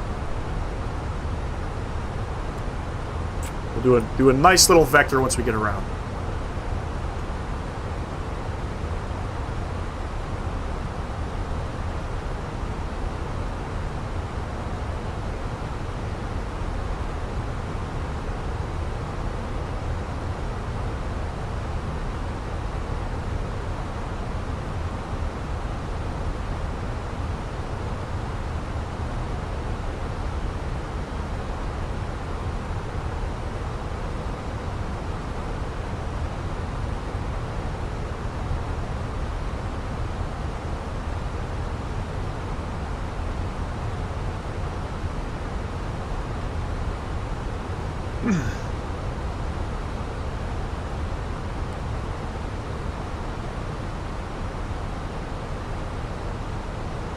Sort of back on the VNav. I don't know, this aircraft's kind of been doing some weird shit lately. I don't know if it's just me. It's gotta be pilot error.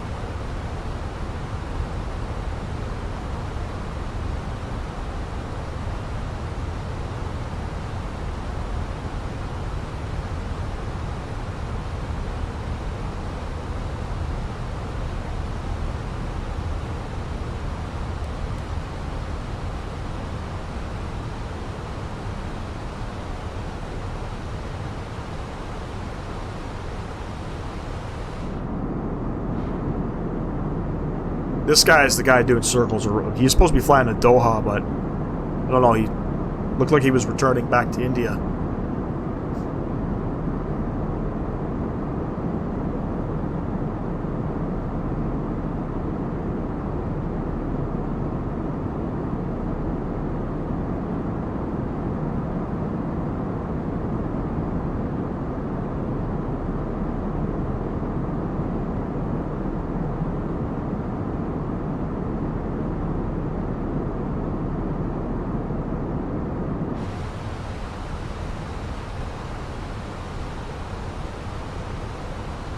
So we're gonna go heading mode.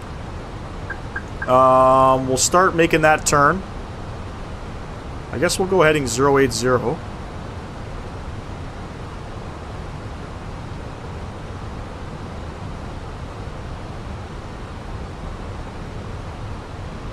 Bit of a stutter there.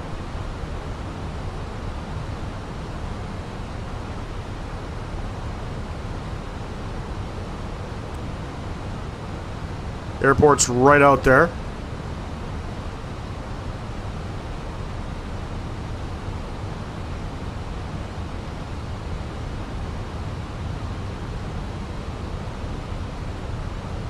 And we'll get her down.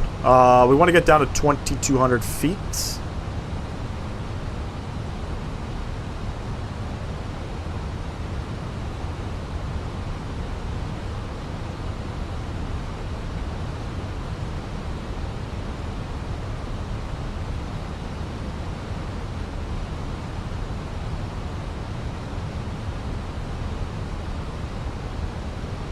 Standard pressure is set, so QNH, sorry.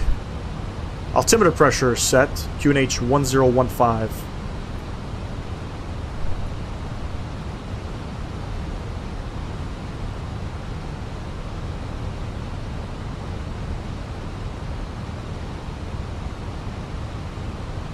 And what I'll do is we'll go into vertical speed. We'll go down to about 2,500 feet per minute.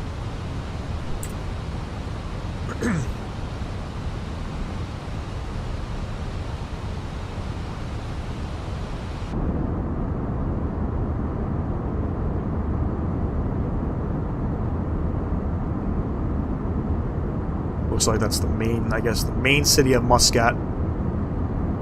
I don't think Double T does any surrounding scenery with their sceneries. Like, I don't think they do any extra building textures or anything like that. You got the airport off to our wing right there.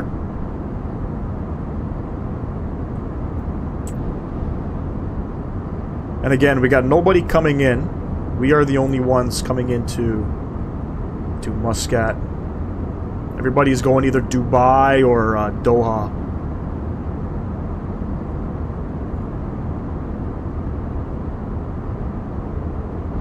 Coming up on 10,000 feet, we'll get our lights on.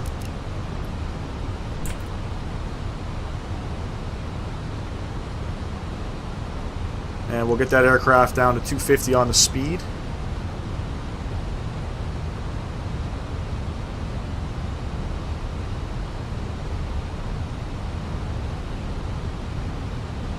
$1,800 feet per minute sounds good.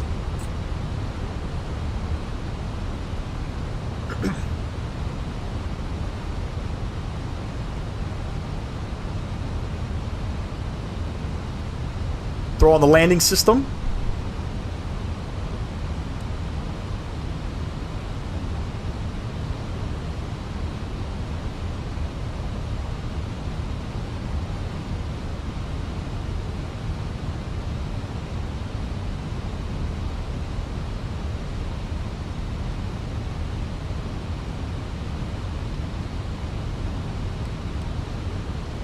Sorry, I forgot who you said made the Muscat scenery. Double T. Double T.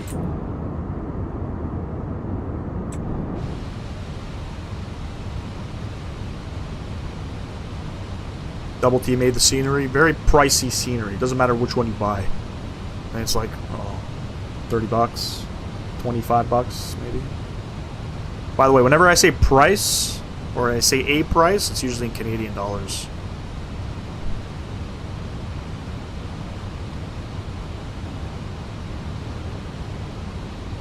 It's not bad. I don't think it's worth the $30. It's terminal looks decent, you know. Runway textures look decent. The problem is it just hasn't been updated. You know, it's been going on 3 years. Their scenery hasn't been updated. There's no interior modeling, which I'm okay with. I don't care for interior modeling or any moving cars or pedestrians or anything like that. I don't care for that kind of stuff.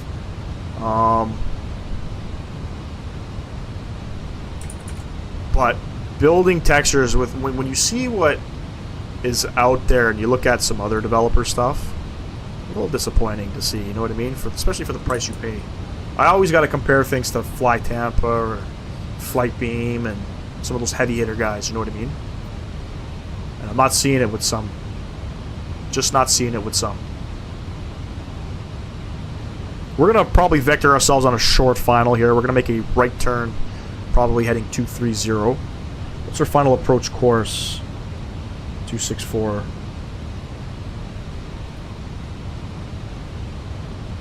We're about 10-ish miles out.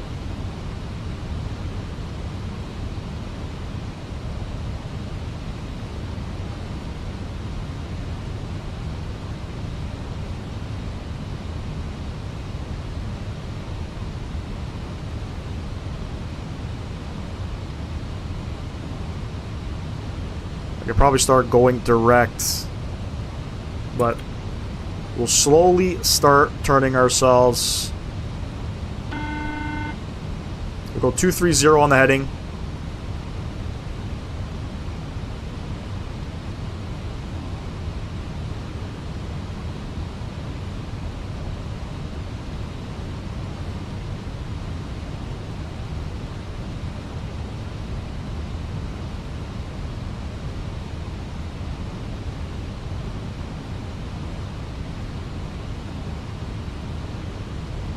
Shallow out the descent a little bit. Let's see where that puts us. Maybe we'll go 220.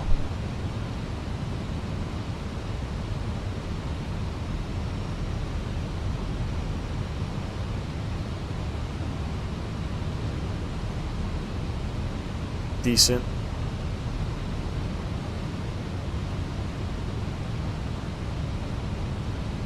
We can even bring that up a little bit more, 210, so I'm not a VATSIM controller. We'll arm the Yoke. And we'll start getting the speed back.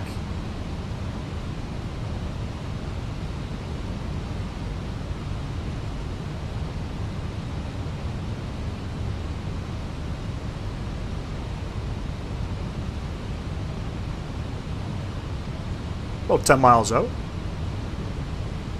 Nobody on the ground in Muscat.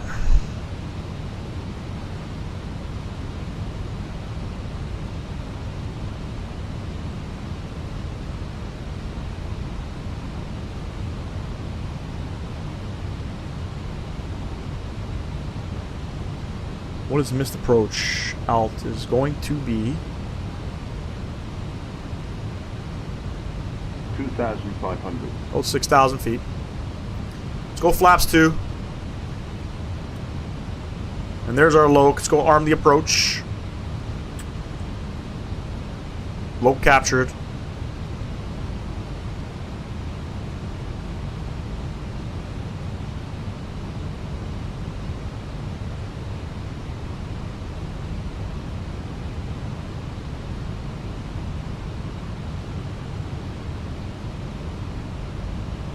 Keep the speed up 170 for now.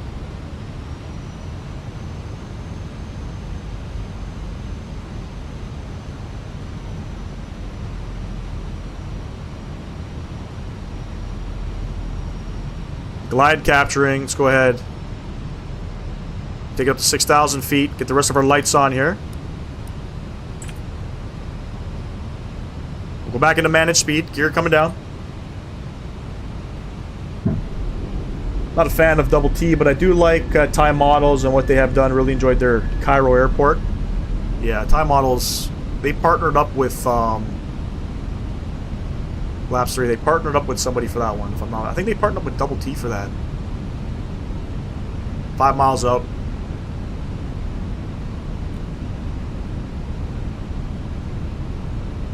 And yeah, nobody on the ground in Muscat. I'm not going to make no call-outs.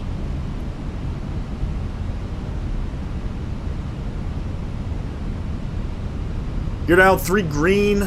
Flaps fold is indicated. We got all our lights on. Double check. We're lit up, ladies and gents. We're lit up. All we got to do is land it. Catch y'all on the ground. Enjoy the arrival. The winds are 180 at 4.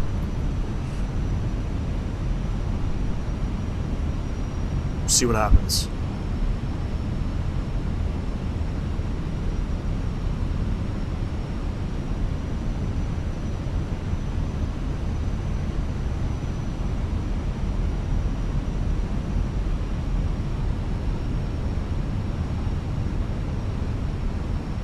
Thousand feet.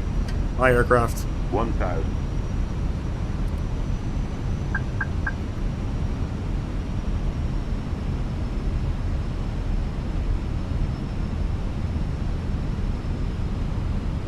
The owner of Or the developer of TIE models, in my opinion, Chris, is a fucking asshole. But anyway, that's my opinion. Great scenery, but a fucking asshole. Let's maintain glide slope here. Looks like glide and pappies are pretty well even. The winds have shifted. We're gonna have a nice crosswind. Holy fuck, Talal. Way to kill my spirit. Okay, that's better. 500. 2 whites, 2 reds. I don't know what the pilot's doing up there.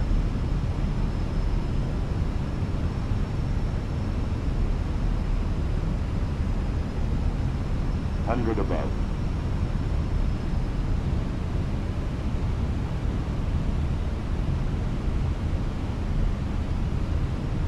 Minimum Continue. 100. 50, 40, 30, 20. Retard.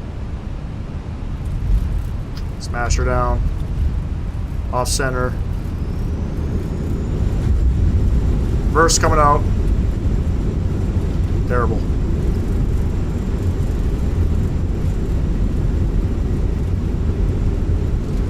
$70 knots. Reverse are stowed. Not a very good landing. Auto brake coming off, and we're gonna vacate somewhere up here. You vacate here?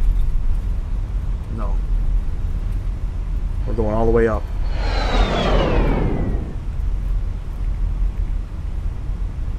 I didn't pull back that side stick. I've been flying the Boeing shit pretty much all day, so that's on me. That is on me. And we're gonna vacate Yankee 4.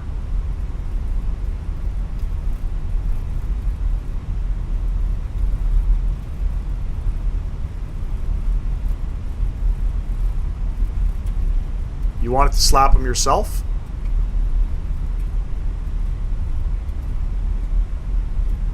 Yeah, that guy. Fuck that guy. Great product, but complete asshole. Beautiful. Here's Yankee 4. I'm going to pull up my charts. Let's get us slowed up a little bit here. And we're going to make a left onto Victor, and we're going gate 201. Oh, shit.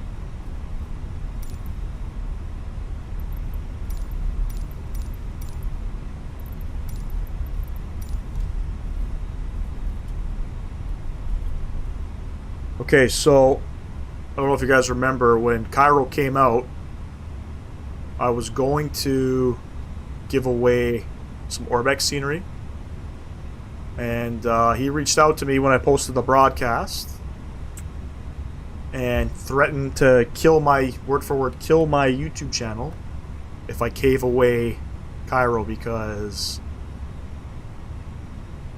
I can only buy it once. And it's not for me to buy for everybody. That's what he had said to me. Landing lights coming off, strobe lights coming off, wing lights, runway turns, taxi lights coming on. Spool up the APU.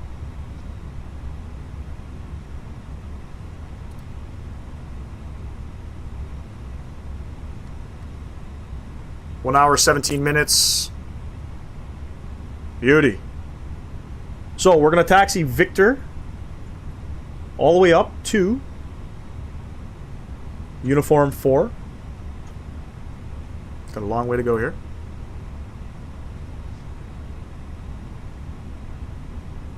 I don't think he understands how a giveaway works. He said I wasn't allowed to give it away.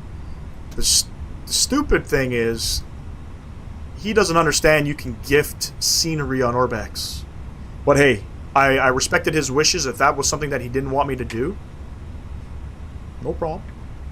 No problem. So I was kind of protesting anything TIE models. I didn't want to really stream it, but I really want to fly into Cairo.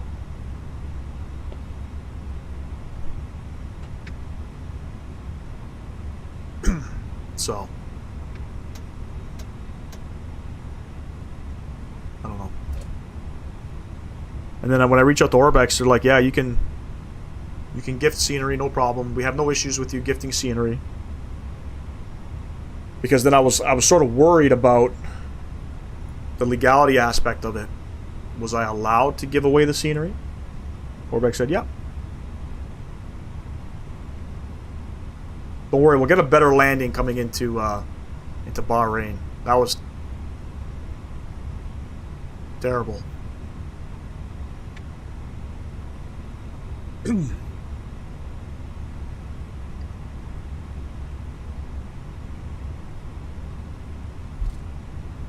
I don't know, you can see the green windows.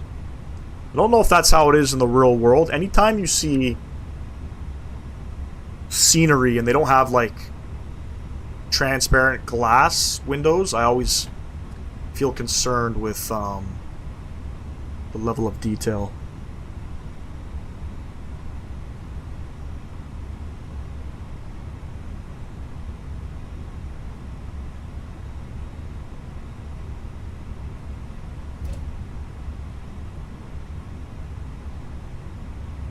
And you can even see too with the taxi line, the lines aren't straight when they're crossing intersections.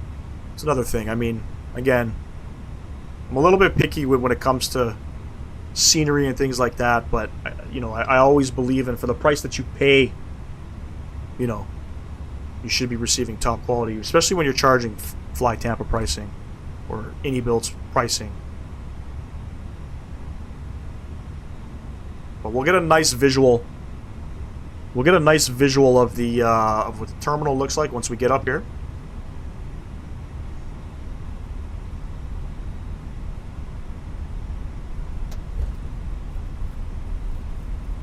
And we're looking for, what did I say we were looking for?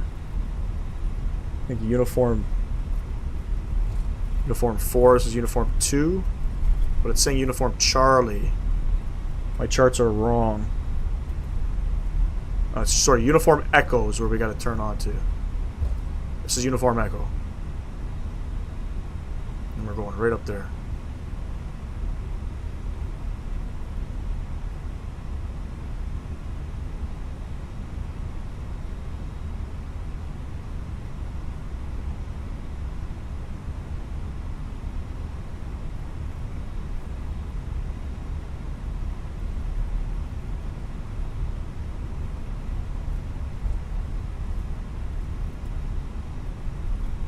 And we want gate 201. I think we're going to cut it.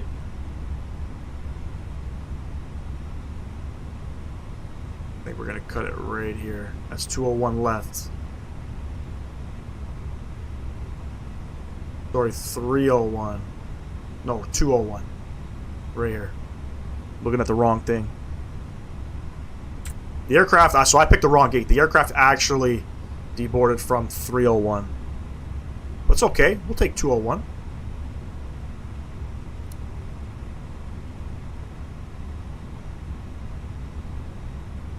Let's see if we get this guy.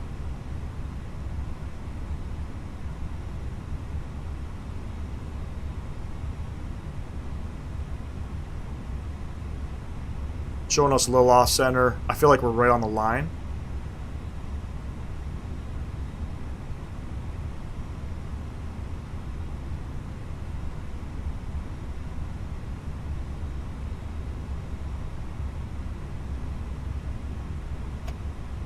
Worker brake coming on. Let's come upstairs. APU bleed coming on. We'll shut her down. Come back upstairs. Seatbelt signs coming off. Some freeware scenery is top notch compared to paying $25. Yeah, Kuwait City, buddy. Kuwait City is a perfect example. There's a pretty sure there was a pretty good London Gatwick that was free. Request deboarding. Jetway attaches. I'm actually surprised.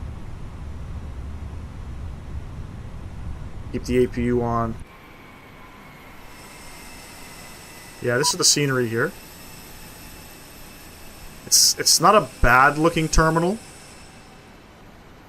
Right? I don't like the blue windows. I don't know if, or the green windows. I don't know if that's how it is in the real world. I definitely don't like that. It's a very big fucking terminal too.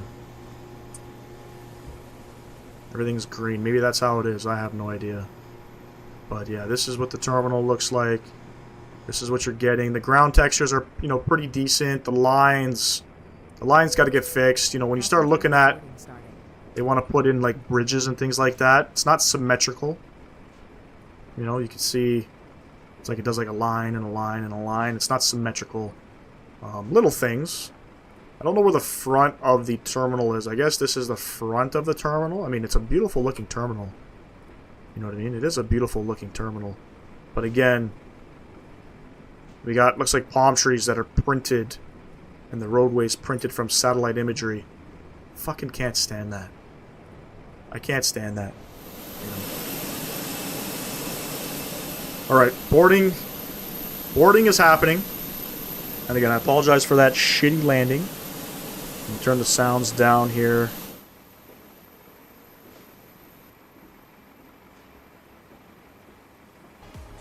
Get the music back up.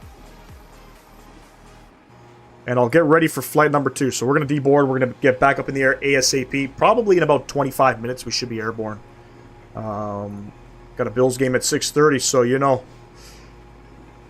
If you're a Bills fan, you don't want to be late for that.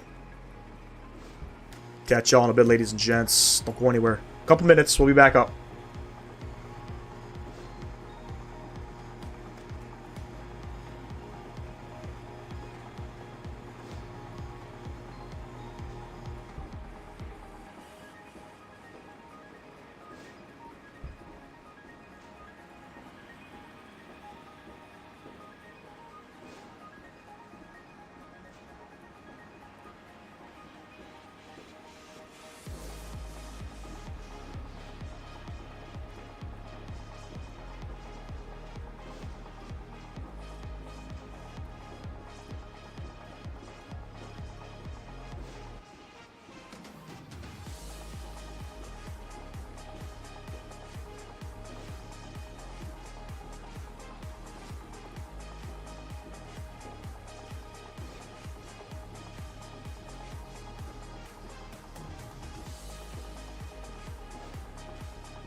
While I'm here, let me check some keybinds. Let me just double check this. Maybe keyboard. Frequency.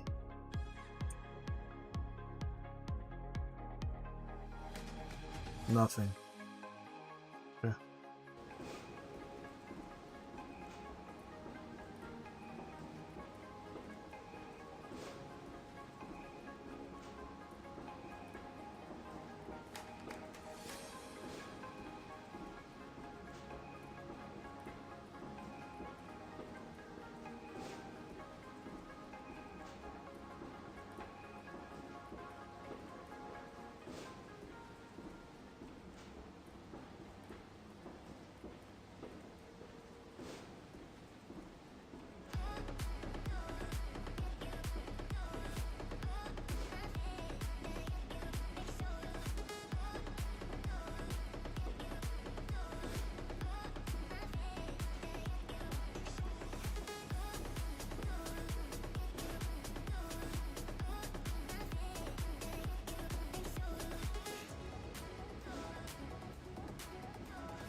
Just about set there. Bring myself back up here. Let's jump inside the cockpit here. Do you want to deboard crew? Crew to boarding starting. Shit. Didn't mean to do that. It's alright. Reload. And... Can we request boarding? Probably not. No, we gotta wait. Fucked up. Redo it.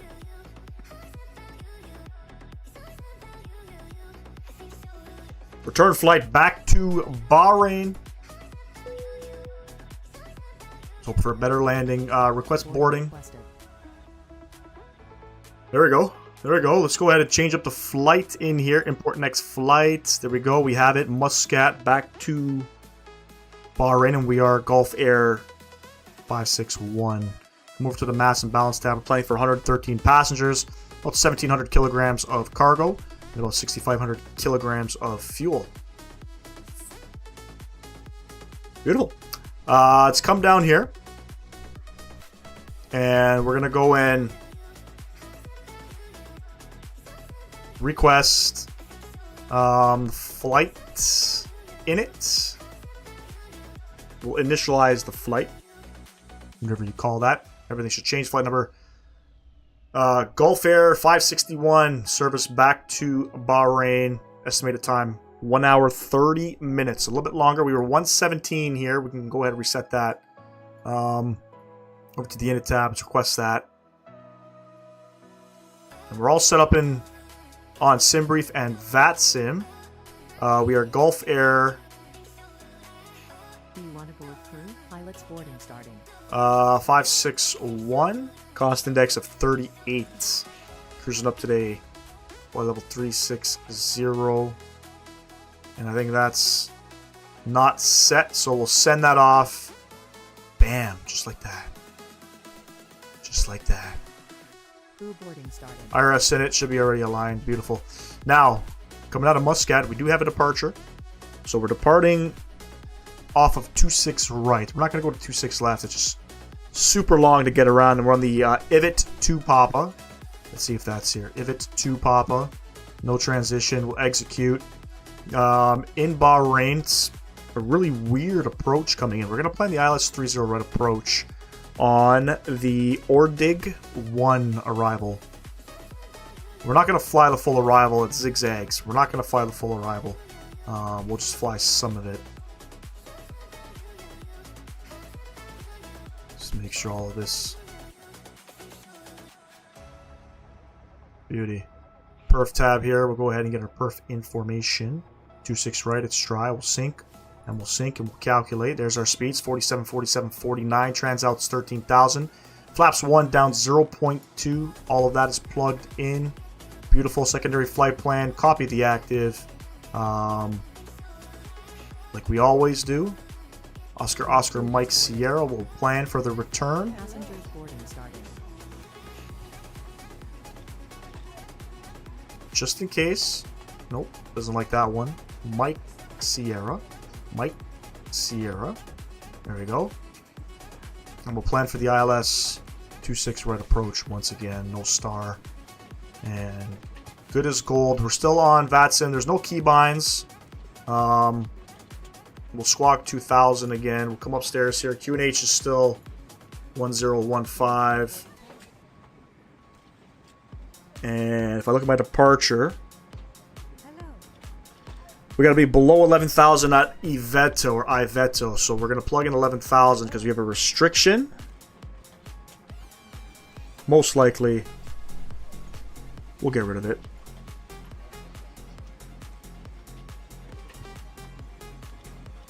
The winds are 220 at 3, temperature 18 degrees, altimeter 1015, auto brake. We can't set the auto brake yet. We'll come upstairs, we'll get those seatbelt lights back on, and we've already refueled. We'll get these guys back on, and we'll let the AP kind of do its thing. While we are boarding up everybody,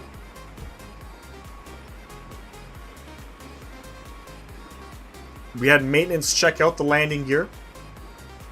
It's a little bit rough coming in, you know.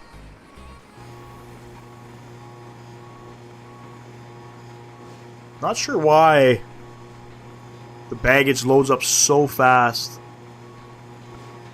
Maybe it's just in this aircraft because they do. I think it's crates that they put in. I think it's crates rather than just like each individual bag. But we can come back to the Fenix tab, ground services. We'll go ahead and we'll close up these guys. We'll get rid of that. And yeah, it should make for a nice sunset arrival coming in. Coming into Bahrain.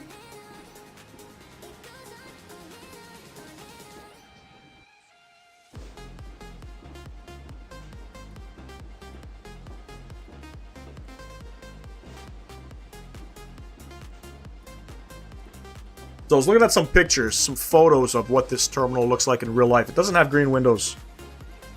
Doesn't have green windows. So maybe something, you know, Double T can work on.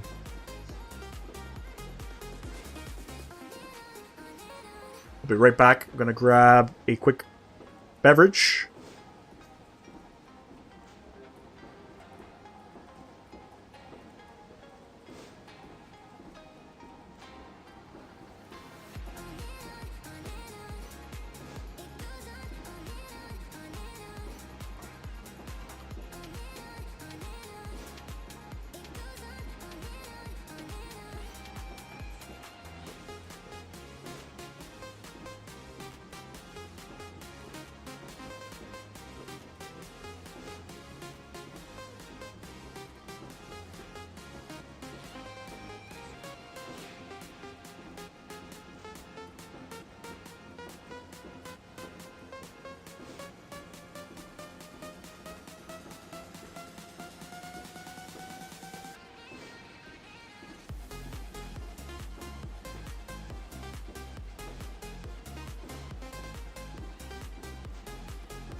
See, I thought changing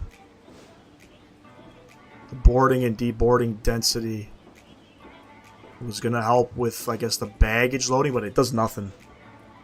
It does nothing.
By the way, how was that park job?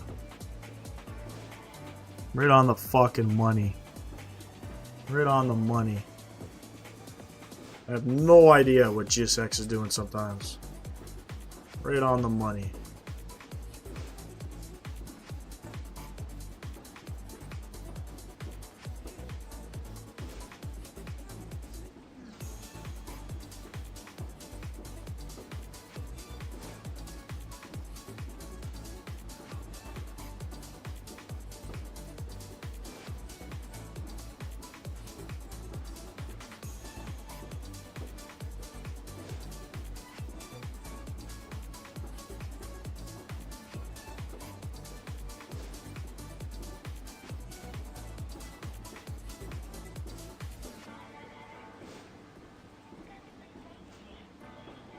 Still got another 20 passengers to go.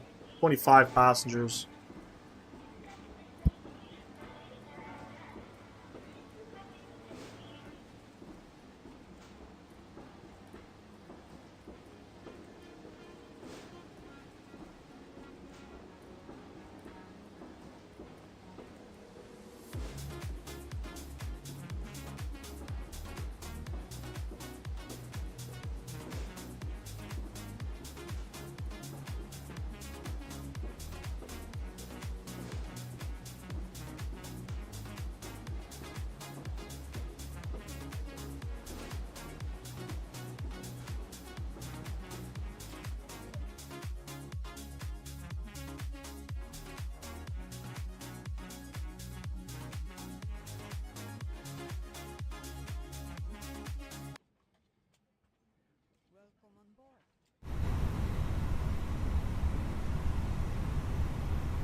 Get the music down, get the captain back up in the cockpit. About there, let's go ahead and make sure all of our signs are on this time. This guy's on, this guy's on. Everything's lit up. Got a company massage. Double check our company massages.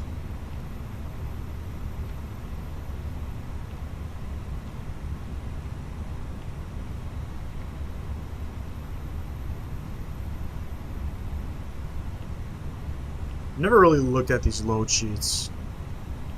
I guess we'll accept them.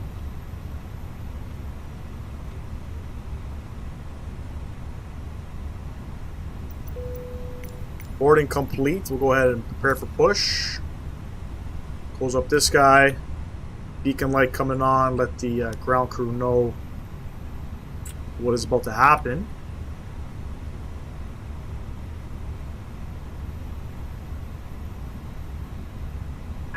Hello, Captain. We are ready for pushback.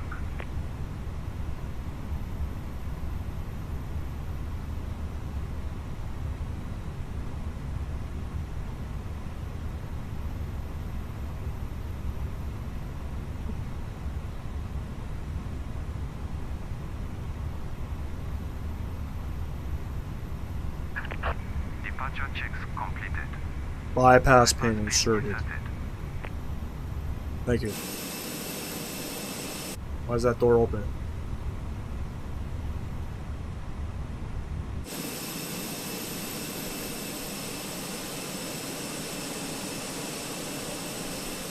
Swear we just had a pushback update with GSX. And the tug was doing that. Crazy. That's crazy. Locking gear. Alright, it's about 3:15 p.m. in the sim. I think sunset's around 5:30. So if the math is mathin', we should land closer to 5 p.m.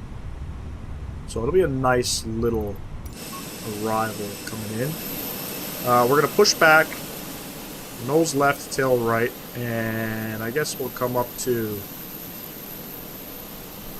We'll up here. From editing mode. Please wait. Release parking brakes, please. Parking brake coming off, and let's go ahead and start the engines. All engines clear. Start at will. See you later, Muscat. See you later. Yeah, if you're gonna grab this scenery, you'll probably pick it up on sale, you know. Same with any of their other sceneries. Same with Bahrain too. If it's something you guys want to grab, pick it up on sale. I think it's worth 33 bucks. Or 25 USD maybe.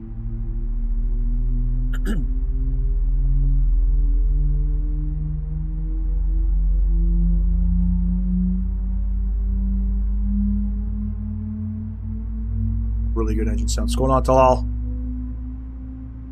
Appreciate you coming back, my man. I'm back as well. I'm back as well. Let's pull up this guy.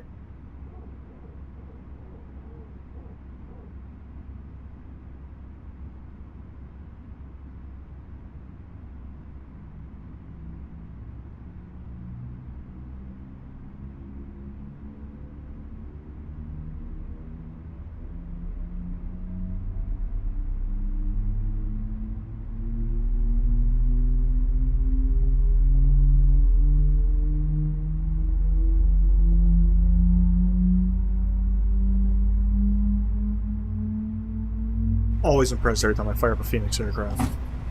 Two good engines, come upstairs, APU bleed coming off, master switch coming off. Even though we're still pushing back, taxi lights coming off, engine start switches coming over to the norm position. And we're just going to wait for the parking brakes.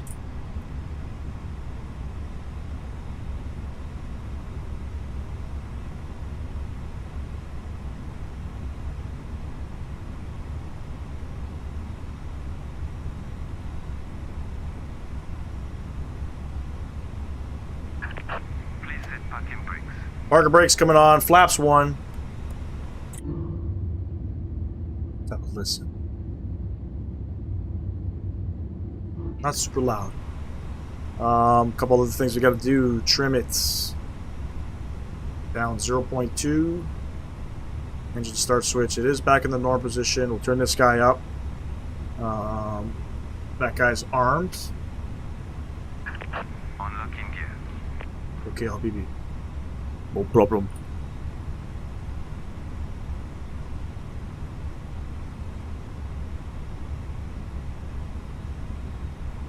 We have a look at our charts. We're going back to 2.6 right. I don't know Tow truck disconnected. if the aircraft depart Bypass being removed. on the opposite runway. I'm not too sure. But anyway, we're going to taxi Uniform Echo to Victor. Victor will hold short of... Victor to Yankee 7 will hold short of the runway. That's what we'll do. On this return flight back to Bahrain.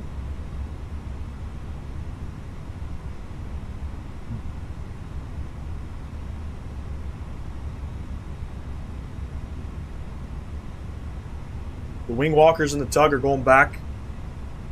We got Habibi down here. He's waving at us. I think we're gonna get the good old send off. Have a good trip. Park and brake coming off. Let's go ahead. Take off config. Auto brakes at the max. We'll call the guys upstairs. Let's get going, friends.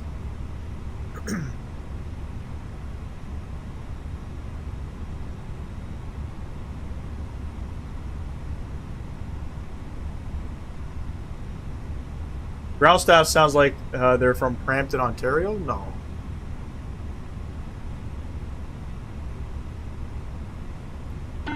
Brampton has a lot of A lot of Indians in Brampton. This is more like Arabic. Brampton's got majority big. They got a massive Indian population, and I don't know about Pakistani. I'm not sure if it's Pakistani and Indian. I just know there's a massive Indian following in Brampton. But the I don't know. What do you call people from Muscat? I'm pretty sure they're Arabic out here as well. I'm pretty sure that's the language that they speak. I'm pretty sure they're Muslim out here. Could be wrong. Maybe they're not Muslim. I'm not too sure, but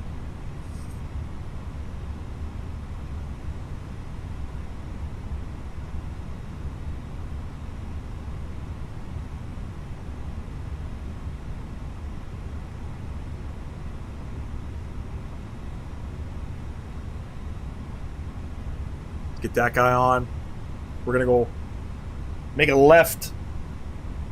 Make a left on the Victor. I mean, a right on the Victor.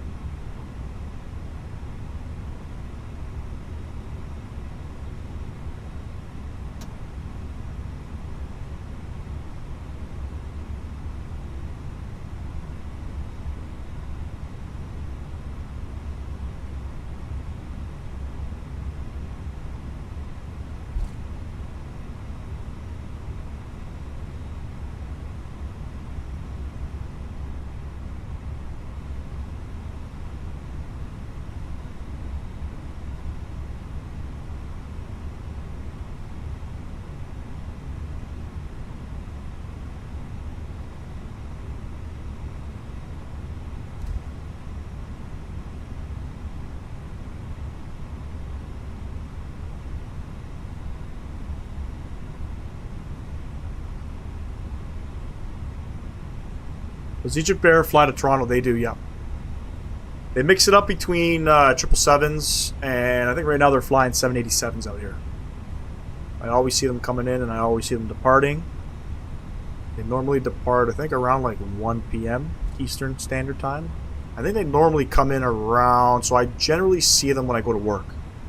The street that I have to drive down, pretty much like where I'm at, I'm like still 30 kilometers. 25 kilometers outside of the airport, but the street that I have to drive down pretty much follows the flight path all the way to the airport. And I see them usually coming in around 7 a.m. in the morning. All of the Middle Eastern flights typically come and depart around the same time, except Emirates. Emirates usually departs a little bit later than most. But yeah, you'll see them at Terminal 1. And like I said, they flip between aircraft. I think right now they're flying the 787s.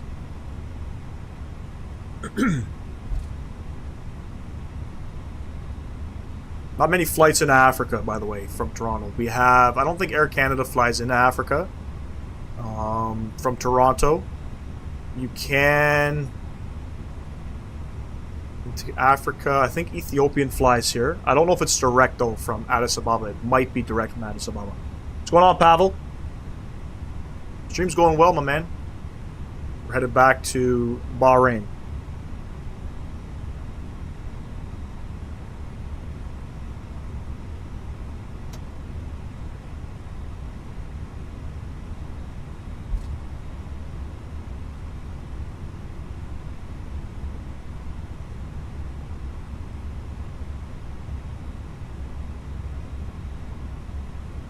This Victor 7 here will make a left. And again, it's kind of weird that VATSIM radar is showing me arriving into Muscat, but I'm clearly departing. Hey, no worries, my man. Isn't it like midnight where you're at? Let's get on the runway here.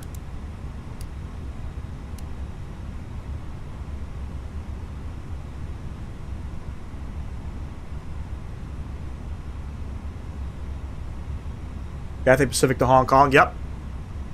They fly A350s here.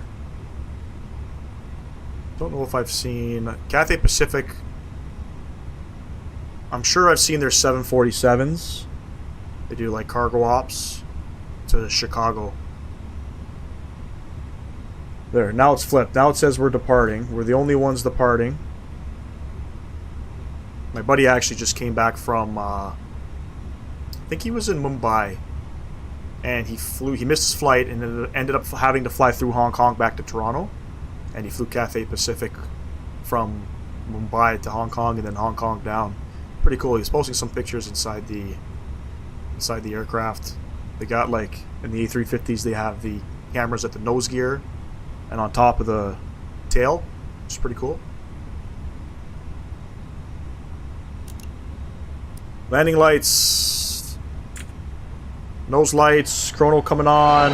What graphics are you on? Taxiway looks insane. Graphics are just regular. It's just, this is double T Muscat. Not from Anchorage. I believe it comes in from Anchorage, but it doesn't go directly to Anchorage. For whatever reason, they were flying to Chicago. And Flight 68 SRS runway auto thrust blue. Takeoffs are way better than my landings. 80 knots, we're neutral.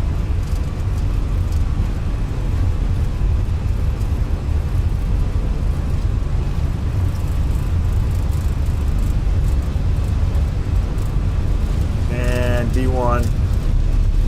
And rotate. And positive rate of climb. Gear going up. There we go.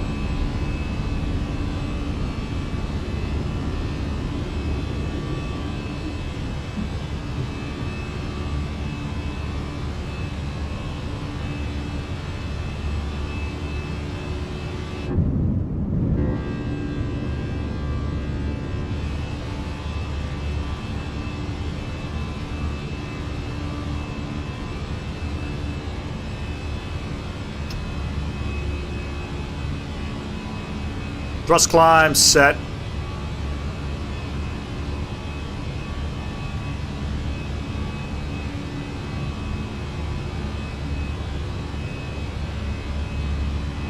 We'll start that right turn. Remember, are we going up to 36,000 feet? I really don't remember.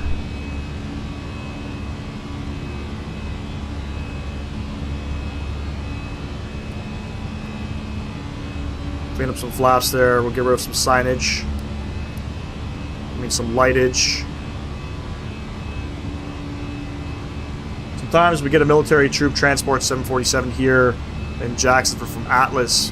Yeah, Atlas, I'm pretty sure they're contracted by the military to fly troops around. My buddy that is flying for JetBlue right now, he was flying with Atlas. Well, in the 747s, and he was telling me they used to do stuff like that.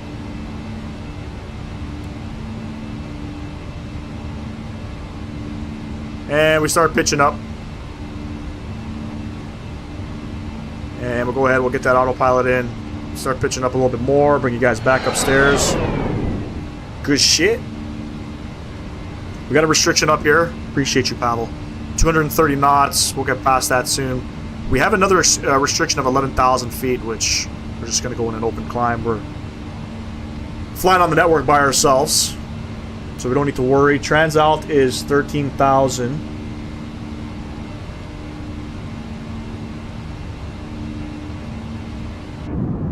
Let's get a couple shots here. Look how smooth you're able to fly the plane. Thanks, Pavel. I'm smooth at departures. I'm not smooth at... I mean, if you go back and you see the landing in Muscat, it was not... Well, I'm having an issue. I don't know what my issue is. I'm having an issue pulling back the side stick. The aircraft is feeling really heavy. I don't know if it was an update since I had flown it, you know, prior to flying it recently, but it feels very heavy to me. The landings, how do I do that? How do I smash it down? Just don't pull back on the side stick.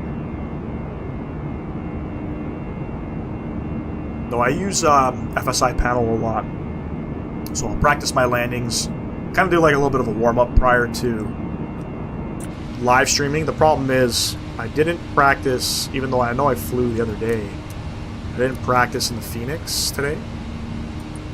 And I'm that kind of guy. I got to practice a little bit. Otherwise, I get rusty. I was flying in the 737 all morning. Yeah. Yesterday or Friday's landings. I know. The first landing was good. You got to give me that. I made a nice little YouTube short out of it. But the second landing, rough. No, that was. It was a good buttery landing, Pavel, into Soka, but I got blown off course, and yeah, it wasn't a straight landing. I'm gonna aim for a proper landing into Bahrain. You're happy when you get under a 200? Me too, man. 13,000 feet standard pressure is all set. We gone, ladies and gents. We gone. And I'm going to go direct low pill.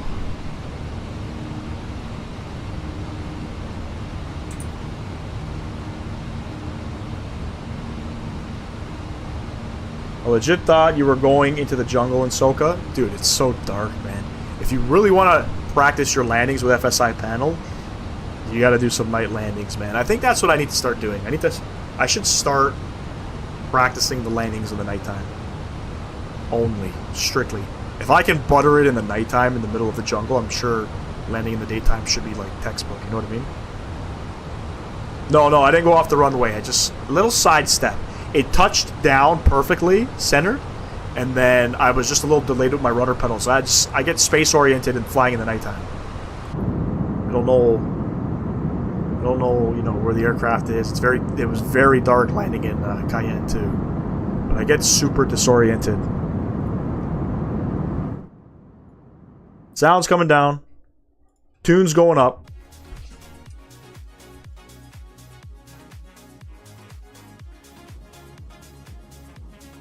Is there a big difference between the Builds A320 and the Fenix? Abso-fucking-lutely. They're two completely different aircraft.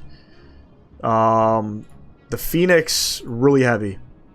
Really heavy. Especially the A319. Yeah, very heavy. No worries, Tal. I'll enjoy, buddy. Super, super heavy. The Fenix has had different stages. I'm sure Sam could probably relate to it. But different stages of physics in terms of how the aircraft flies. Every time they come up with a new physics update, you have to retrain yourself. The flaps are clear, bro. We're up.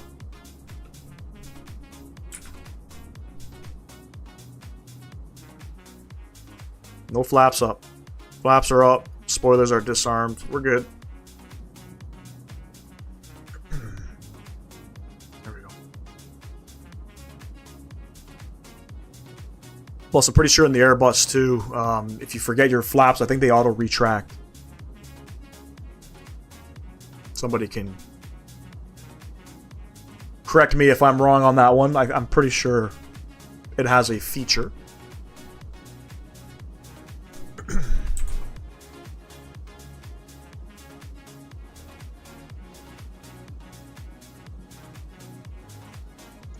Does everything work on what? In this aircraft? Like, do all the buttons work? Everything works in this aircraft. It's got failures and everything. It is high fidelity. It's the best aircraft, in my opinion, that you can purchase in the sim at the moment. What the fuck is going on with that line?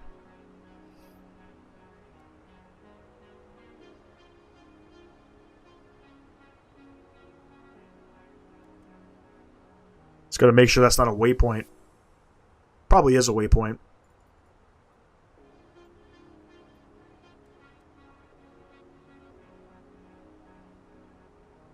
Okay. Okay.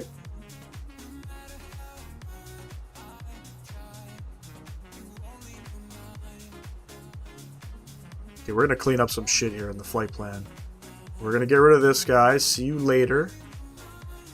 We're gonna clear this guy. No, we're gonna clear this guy. We're gonna clear this guy. We're gonna clear this guy. And we're going to clear this guy.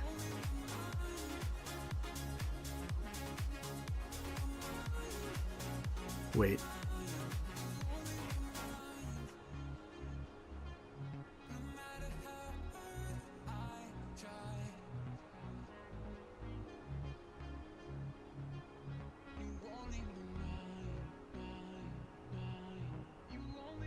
Okay, no, we want to clear this guy. And then we want to clear this guy.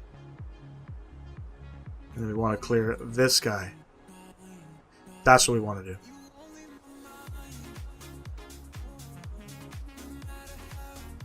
Something like that. Beautiful. Alright. Fenix A320, like all the buttons and switches on the overhead panel, everything's clickable, man. The Fenix A320 is about as real as it gets for an add-on plane. It's been tested by real Airbus pilots, and I believe one of the people who developed it was a first officer. Yep. No, it's not. It's not hard at all. No, this one's super easy. The only time I'm using it is to see the V1, V rotate, and V2. Super easy. Some people, I'll be honest with you, I don't know how to use every feature in the aircraft. All of the, there's lots of things you can do. You know, it doesn't have the ACARS. Is it called ACARS or CPDLC or whatever it is? There's no screen in the cockpit here. This aircraft probably doesn't have it equipped in the real world. That's why it's not here. But, or it goes here. I don't remember where it goes. I think it goes like right here. If you get to, you know, really play with this, you can figure out how everything works with it. But I just know how to set it and forget it. That's it. Plenty of streamers know how to use it. Your Sim CFI, he just recently got the Wing M.2. And he's a real-world pilot. He'll show you how to use everything with it.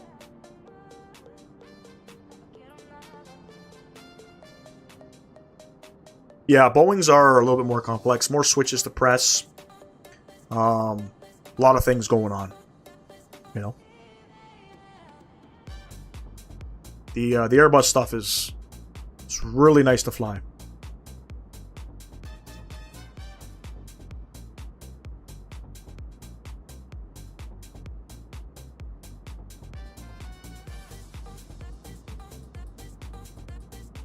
There's the Gulf of Oman. Beautiful.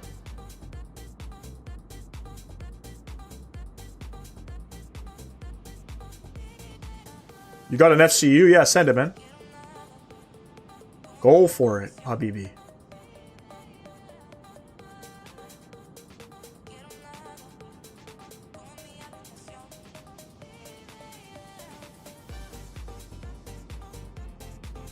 V1 simulations taught me all I know about the Fenix. Yep. V1 simulation. I didn't really start watching V1 until a little bit later on. I started watching Wait, is it A320 Sim Pilot? He's now flying 787s, Dreamliners, but he was the main guy that I was watching, showing. He was always posting videos, how to set up the aircraft for departure, what lights to turn on, that kind of stuff.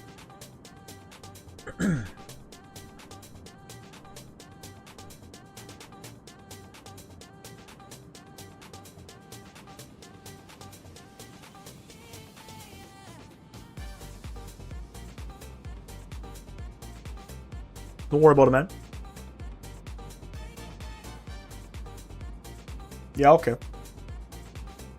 So you bought, you said you got an FCU. Which one did you get? The Wing?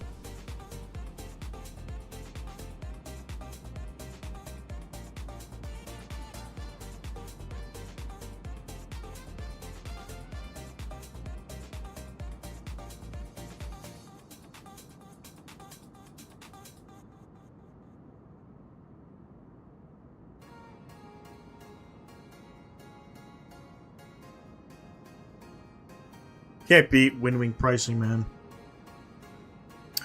Apparently it's like super high quality stuff too. But the pricing is ridiculous. Nice, man. Nice. I don't have any of that.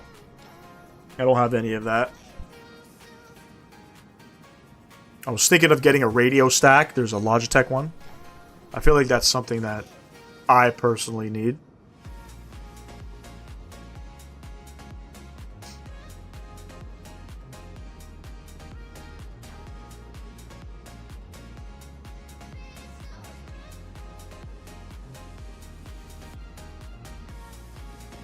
I was thinking of getting that as well. Now, hold on. Can you change... Isn't there two Wing M.2s? Is there an Airbus and a Boeing one? Or is it the same? And you just get like a face, you change the paneling or something.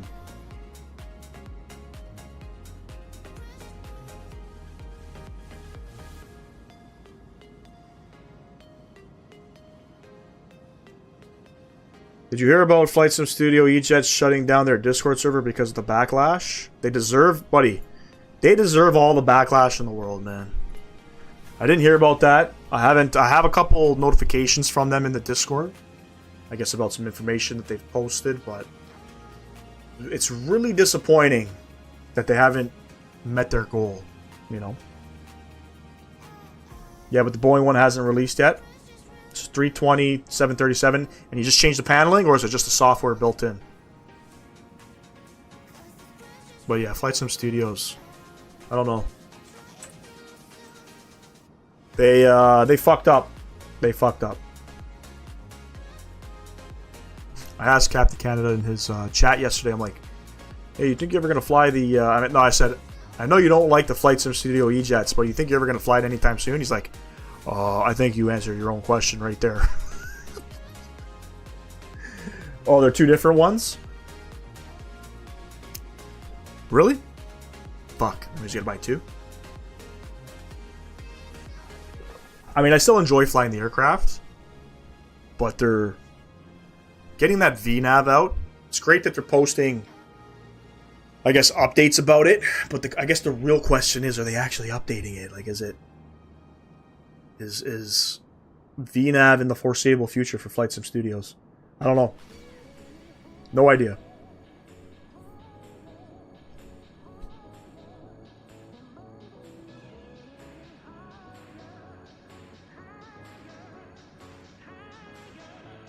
No fucking idea.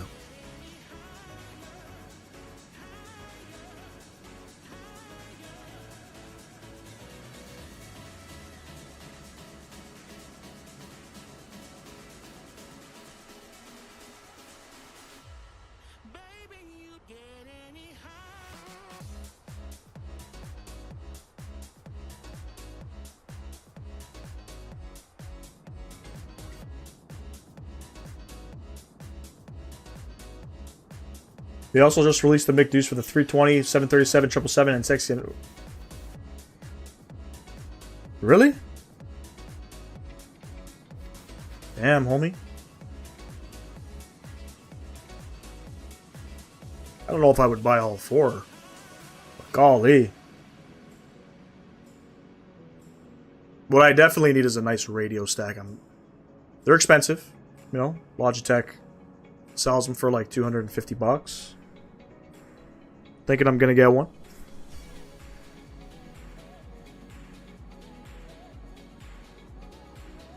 I don't know about having four different McDoos though.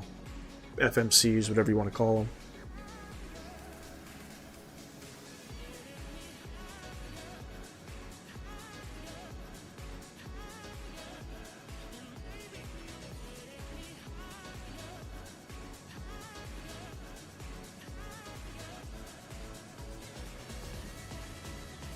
They're not like $120, man. Not here. I was looking at them. I think they're like $2 bills.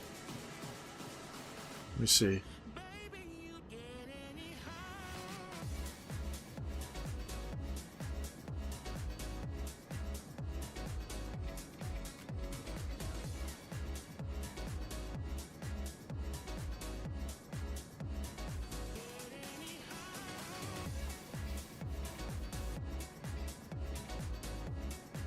I mean, they're inexpensive.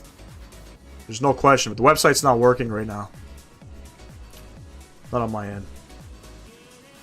Wish PMDG did more classic airplanes like the 737-200. I would love to do some Canadian Arctic ops.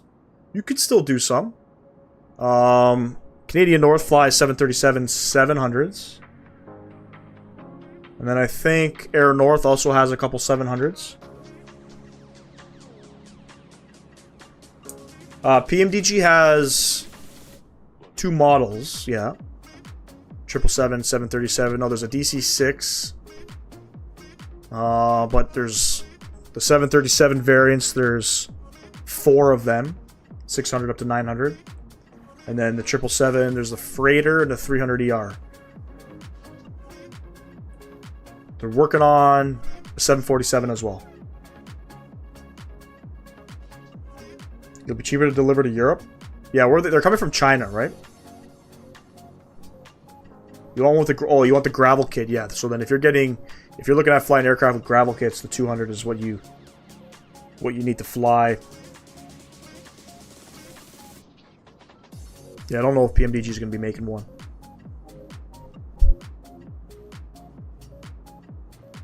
$200ER is going into beta testing very soon. Very soon.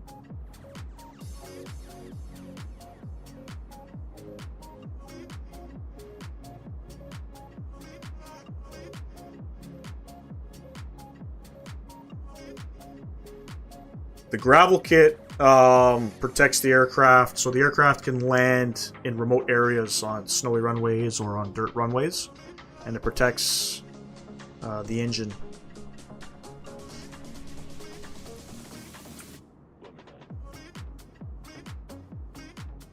So nothing gets kicked up in it. It directs the airflow of it or something like that. It's like a little point that like sticks on the bottom of the engine cowl. Sam can probably chime in on that.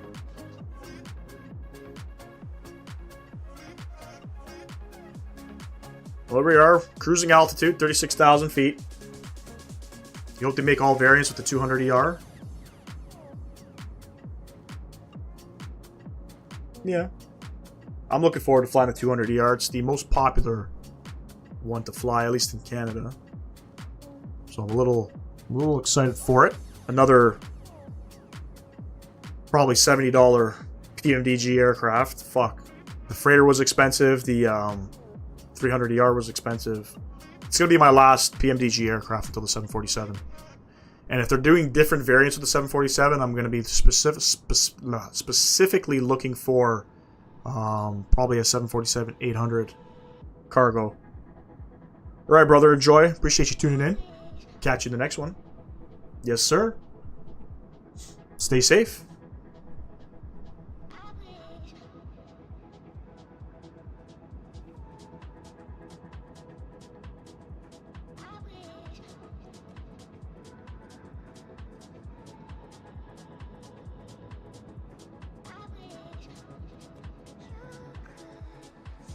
Be right back. Just gonna go upstairs, check on the kids.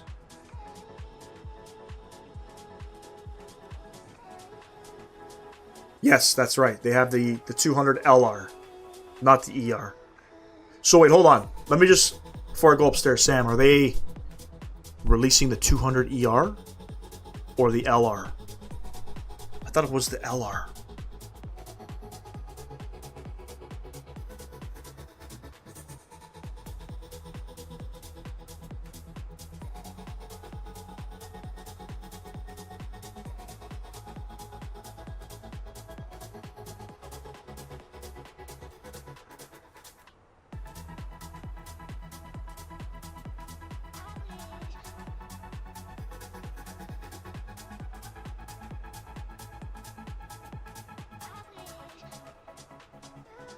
Perfect, okay.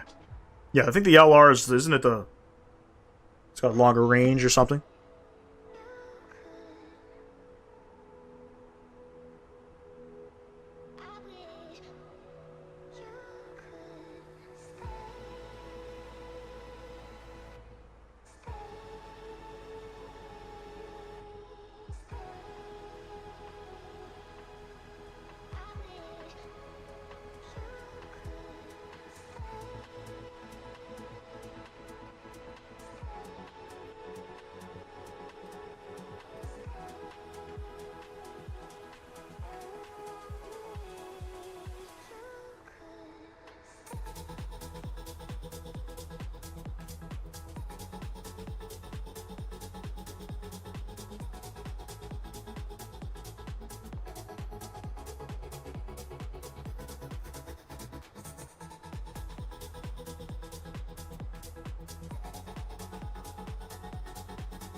And did they confirm that they're giving that they're releasing the LR first though?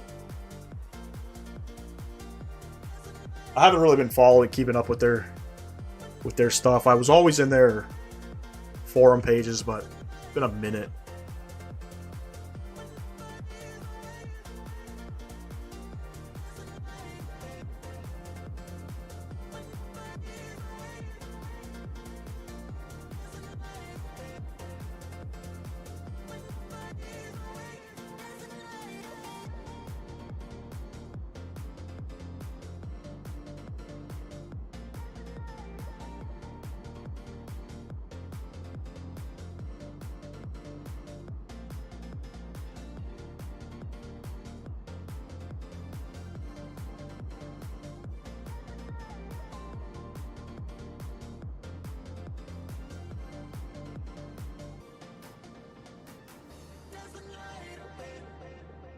Yeah, I agree. If it's the same, pretty much the same airplane as their freighter, it shouldn't really take too much to convert it to the passenger variant.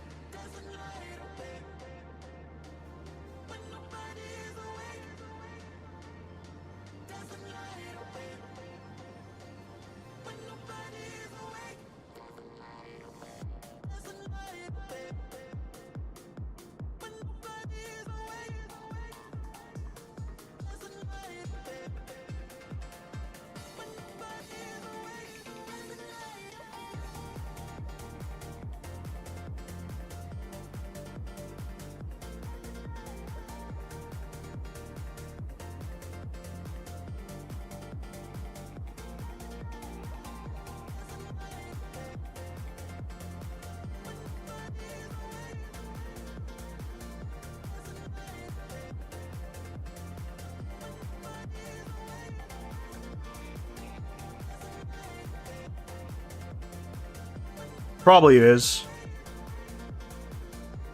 But hopefully with the state of 2024, they'll reconsider that. Because it wasn't too long ago that they were able to get... they had to wait for an update before they can even start testing their 737s into the new sim. They haven't even gotten the new the 737s in the new sim yet, so you never know, man. Maybe a 747 could be out maybe early next year. But I still don't think that gives PMDG enough time to test with the new sim.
Yo, yo.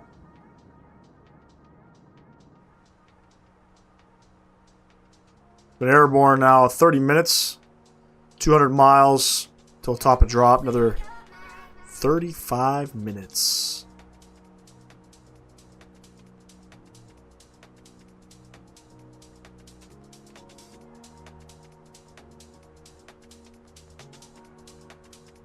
The MDG said, and I quote, "It's going to be a while before you see any of our products in the new sim, so don't hold your breath." Yeah. That pretty much sums up. That pretty much just sums up the experience of 2024. That being said, hopefully 747 comes to 2020.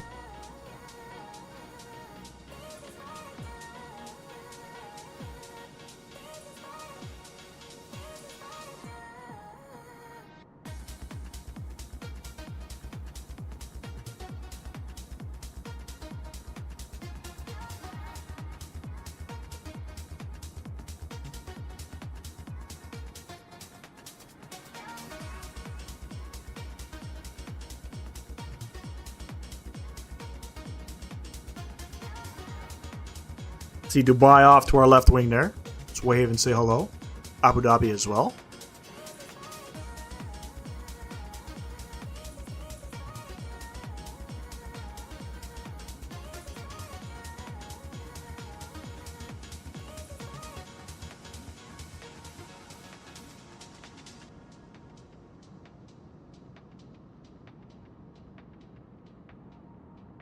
Yeah, the wind conditions are pretty, I would say, good in terms of me landing the aircraft perfectly. So I'm pushing for a super perfect landing. If not, going around. Kind of wish they offered the features in the sim as a paid add-on for the current sim instead of making a whole new sim. Yep, I agree, man. I had mentioned the same thing. I kind of wish they updated this sim as a paid add-on, you know.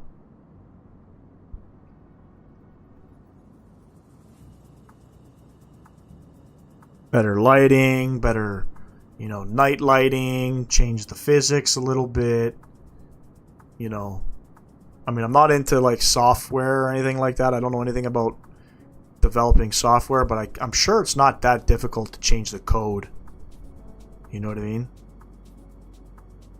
Yes, all the other developers and aircraft developers and scenery developers would have to fix up some stuff, but it's not like they're not doing it for the new sim, you know? And then if you want to do like the firefighting missions or flying helicopters, that should be a separate paid add-on.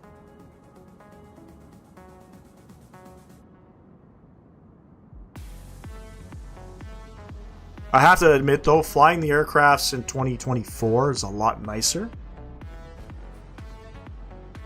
I like the cloud textures. I like how the lights from the different metropolises wherever you're flying kind of light up the clouds. It looks sort of realistic. Some of the ground lighting they have to fix. But if they just brought that over to 2020.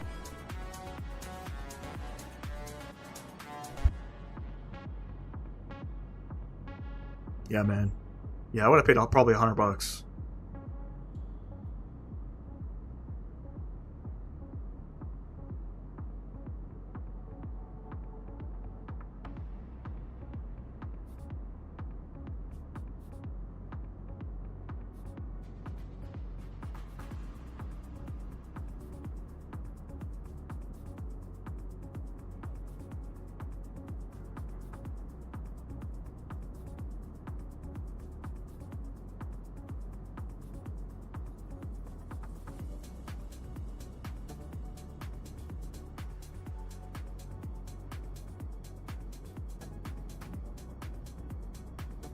Abu Dhabi's down here.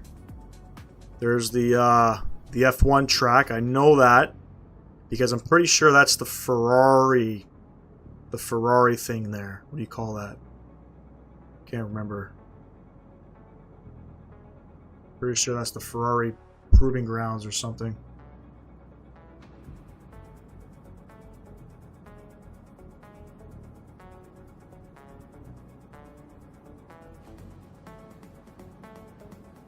Couple aircraft down there. Super high in performance in terms of the INI builds, Abu Dhabi.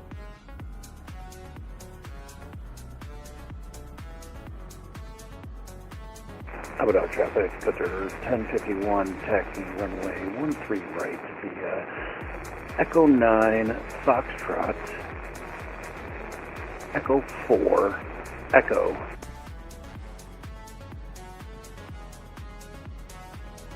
Top it out, traffic.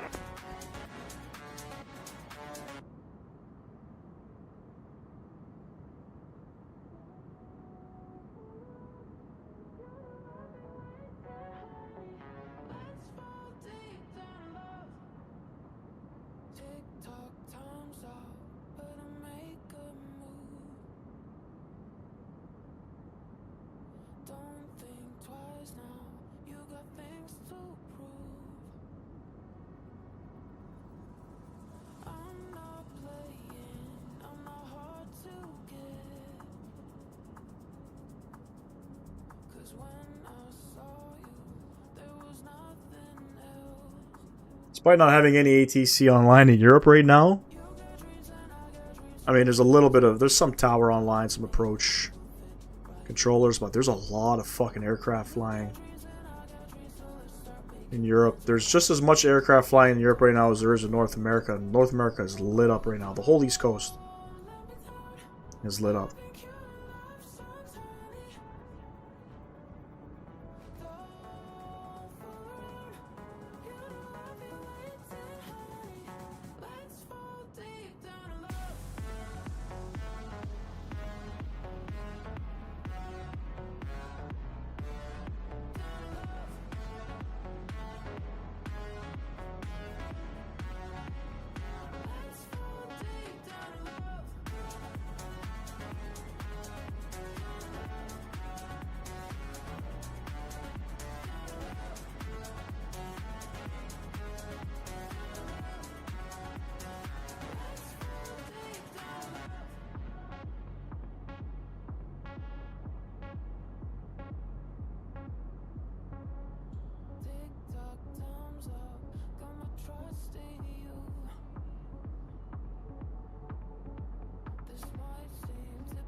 Bills game starts in 25 minutes.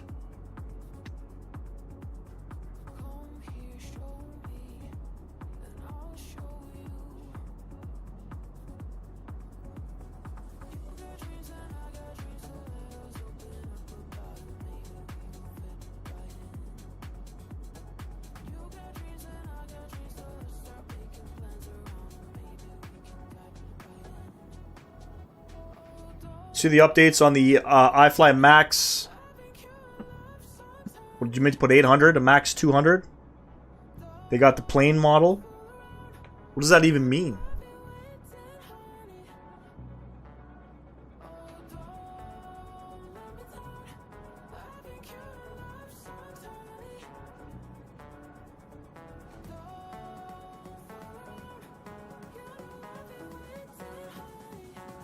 It's another great aircraft to fly. Except VNAV is just fucking dog shit. And the rudder sensitivity is just fucking dog shit. Part of my language. iFly is making a 737-800. Really? No need, man. Max variant, okay.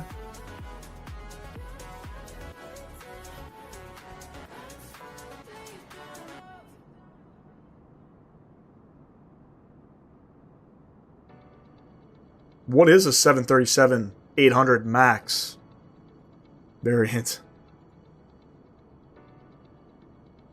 I thought the Max 8 was that.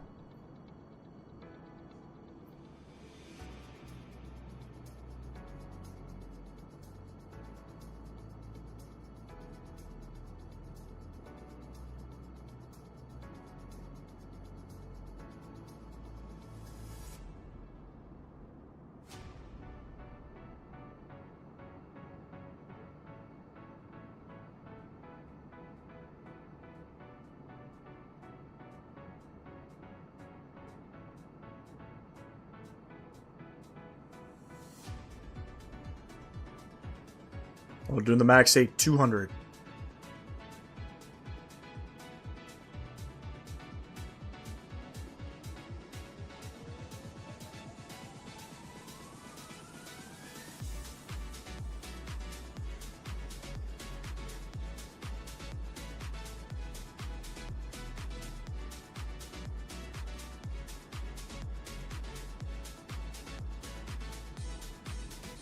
They should do a max 9. Where'd you hear that news? Is that on the iFly Discord?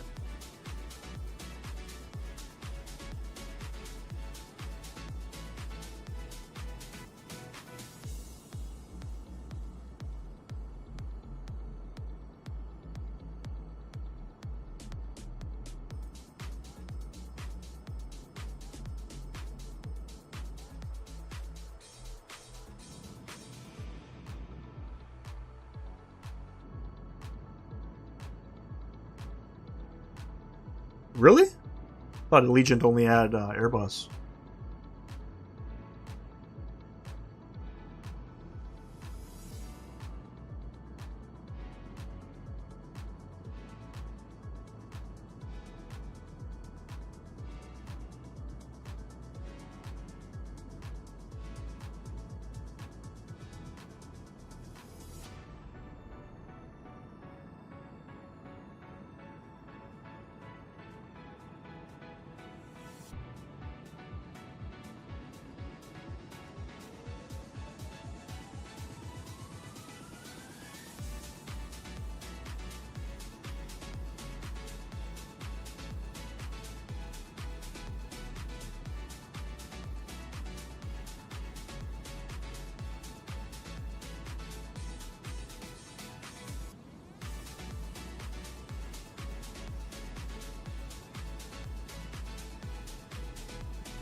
Alright, I'm definitely going to check that out. But why would they do a 200? Why wouldn't they just make a whole entirely different aircraft? You already have a Max 8. Just do like a Max 9. Right? I think the Max 7 and the Max 10, I don't think they're technically out yet. But what operators are flying the 200 variant?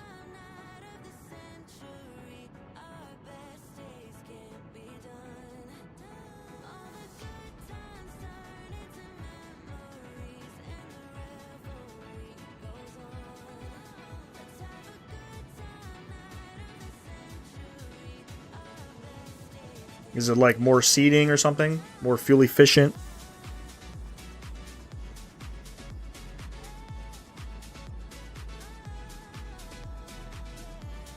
No, neither does the Max 7.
If there's 7 Max, 200 was made for low-cost airlines like Ryanair.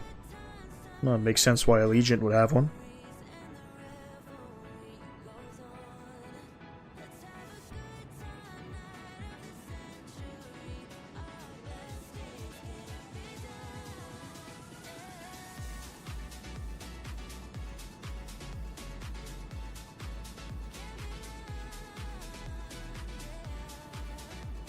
Yeah, it's got a couple exit doors, more passenger capacity, 5% lower operating costs than the Max 8.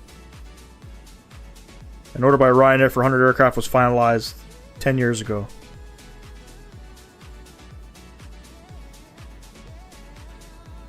Yeah, Legionnaire has it. Aerojet, the Dominican, and Vietnam's Vietjet also on the same.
Yeah, it doesn't make sense how they have, you know, Max 8, Max 9, possibly a Max 10 coming.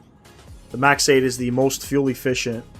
Sorry, it's the longest range out of the two variants. I think the Max 10 is going to be a big fucking... Like, they were supposed to replace some of United's old 757 fleet. So I don't understand. I mean, what's the capacity in the Max 8? 190 passengers? I think the Max 9 is upwards in the 200s. That don't make no sense with the range being the same. The range is the same, I think, in the Max 9 as it is in the Max 8. I think the Max 10 is lower with an additional fuel tank. Makes no sense. Who would want to buy that? Just buy the Max 8s.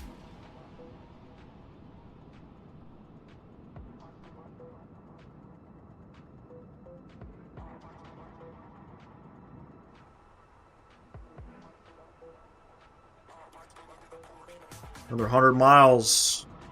We're getting there.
Yeah, it's a long time, man.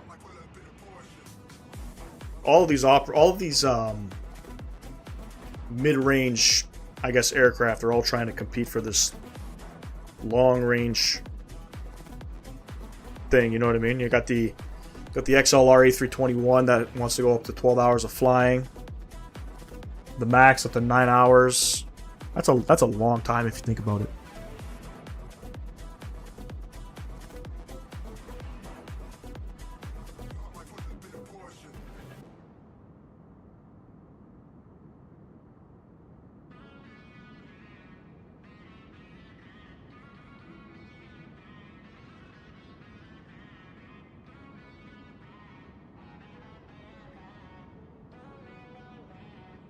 Salí de noche a romperla. Una belleza la encontré como una perla. Yeah. Lo quise todo sin conocerla.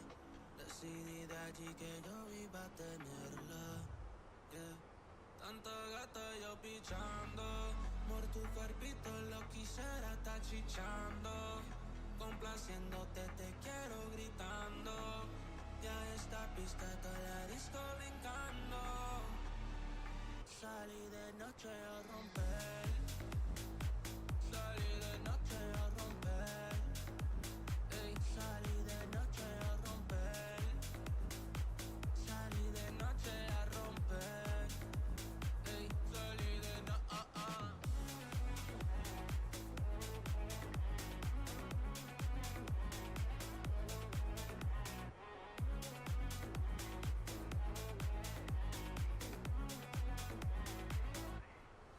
Estoy en mi zone, tú me tienes volando hasta la nube como un dron. A las 3 de la mañana chismeando por teléfono. Qué rica la discusión, pero ya deja el papelón.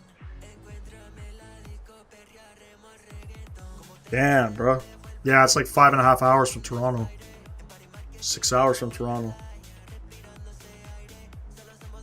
How's the service though?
Facts. I agree with that. Sorry, I was just trying to figure out food here. Let's go ahead and enter some destination data. We're 68 miles from top of descent.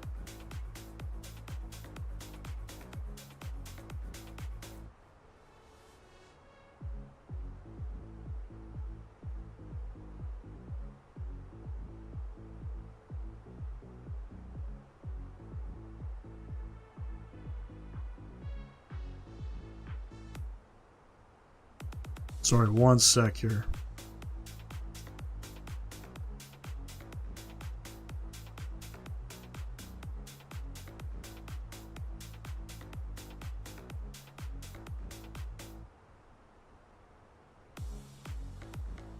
All right, Q&H coming into Bahrain. What do we have here? 1018. Again, no ATC online. Not in these parts, not yet. Abu Dhabi, Dubai, you'll see them. The winds 260 at 3. Transal's 13,000. Just let me confirm this. Indeed. We're planning for the ILS 30 right approach, so our mins are going to be 226. We'll get that guy bugged in there as well. And then let me get the fixes in here, because I'm going to be doing a heavy vector coming in here.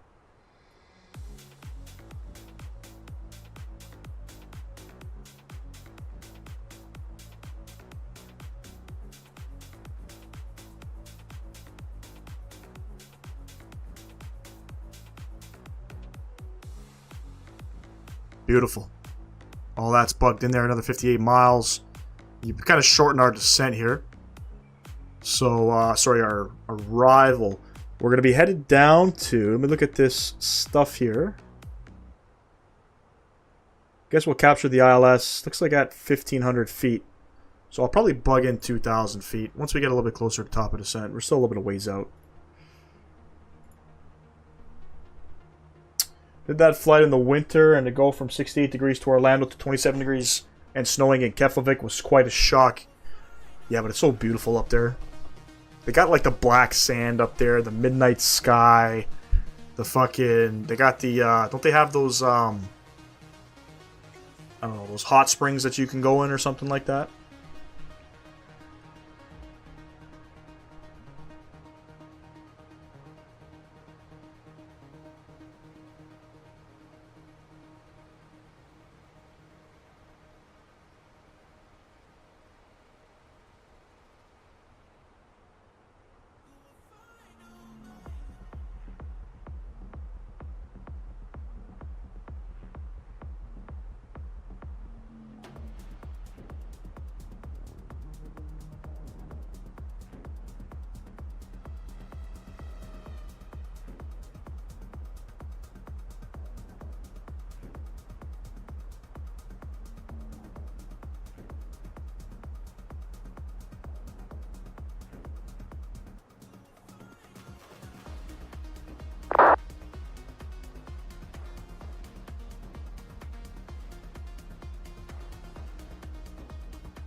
Is it?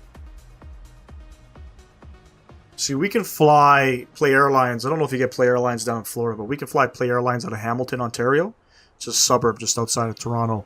For cheap.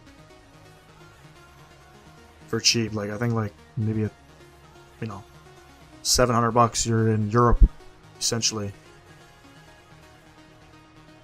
Dirt cheap.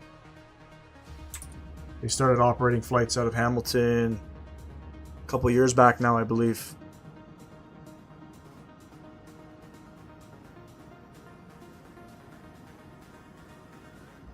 Staying there is probably expensive.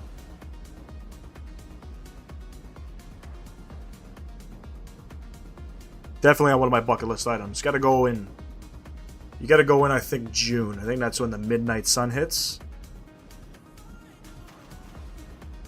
That's where it's... sun doesn't set.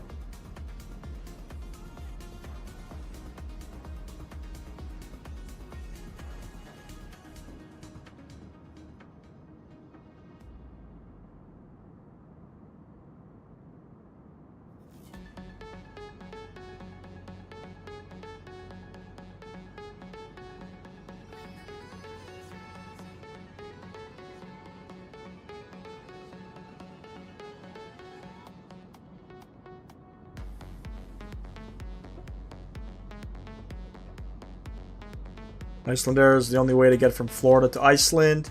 If I want to fly closer to Iceland, I would have to go up to Boston or JFK. Yeah, you can definitely get, I think, Play from up there as well. I think Play flies into, I think they fly into Boston. I don't know about JFK.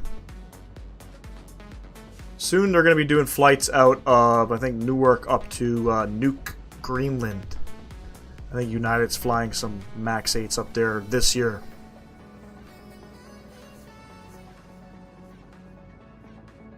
I was hoping to do a flight in the sim, but there's no good Nuuk scenery, and I thought MK Studios, when they did their Greenland scenery, I thought they included Nuuk, and they didn't.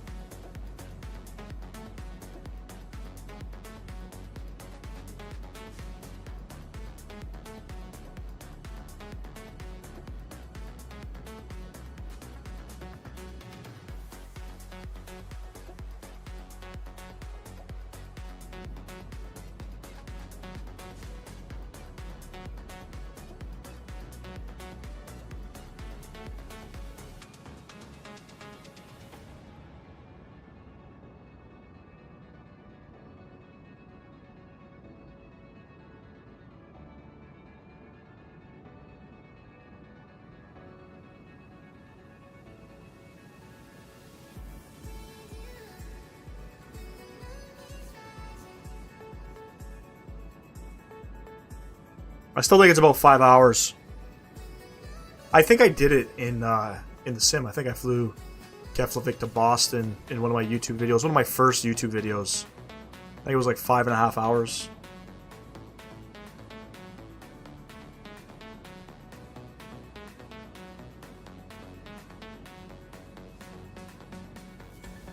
We operate some A320 Neos down here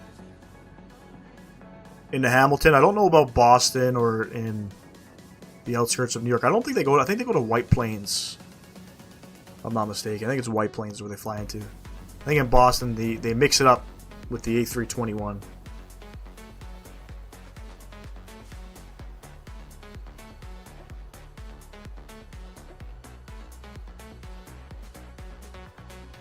Oh, 4 to 5 hours from Boston. I thought it was longer.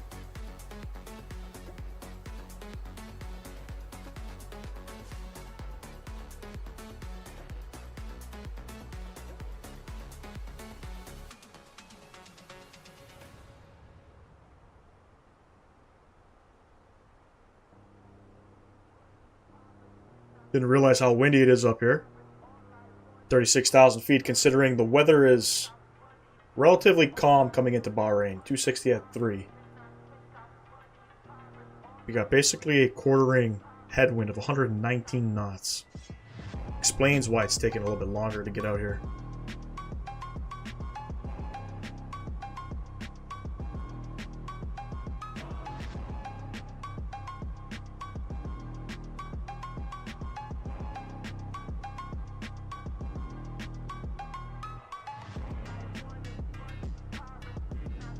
Help ourselves out here. Top of the sand, 6 miles, so we'll go ahead. And I think we're going to set, what did I say, 2,000?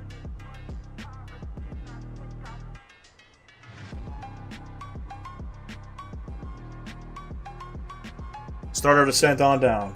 Let's kill the music. Final leg here. Jesus.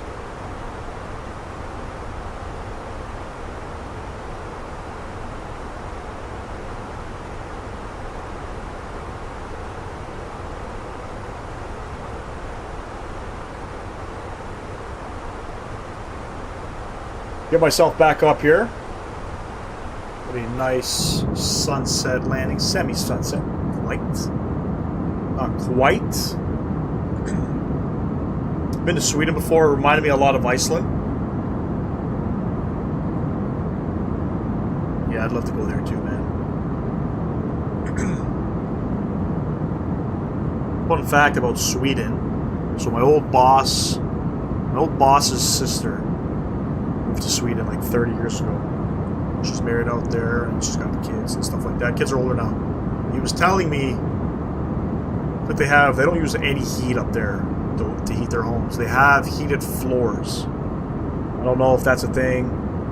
in the hotels. Apparently that's a thing in some of the residential houses. They heat the floors rather than heat the homes. Again, this information was given to me probably about 15 years ago. Well, less than that, like 10 years ago.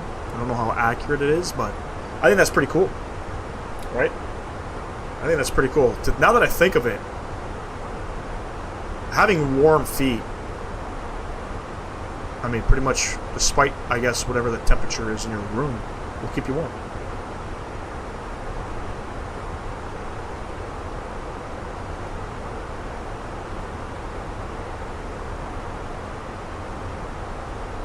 And this is British Airways 106 beside us.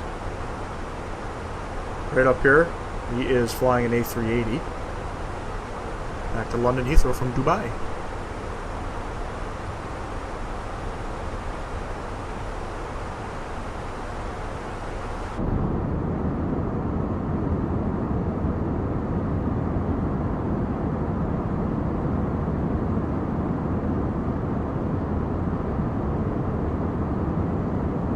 We have Qatar off to our left wing.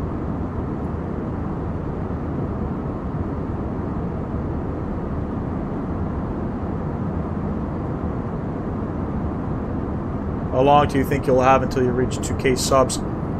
I mean, that I have no idea. By the way that things are going, it's looking a little bit slow. You know, that's okay. You know, I hit 1,000 in my first year. I thought for sure I was going to hit 2K. I took a little bit of a break though. Don't forget, for the first 6 months of last year, I I wasn't active on YouTube, but you know, the flight simming or the streaming thing has been quite slow. It's been quite slow. I did post a video recently with Spirit Wings. We did a flight from Vegas to San Diego, and you know, viewership's been slow even with that. I used to average 1.2K views a video. I don't know, man. It all depends. It all depends on whether or not myself as the content creator is consistent with my uploads. That's key.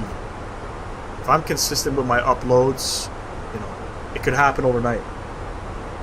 But a little slow. We're stuck at 1634. It's all good. It's all good. We had a big stream. We did a flight with Caribbean Airlines when PMDG did their physics update.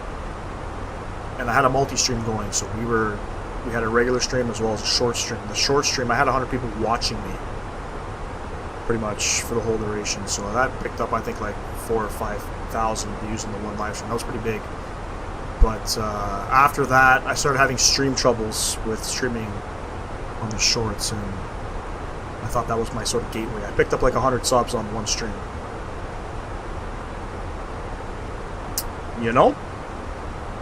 We'll see. 2K subs. It could take a year. It could take 6 months. It's all up to me. It's all up to me. How much am I putting out?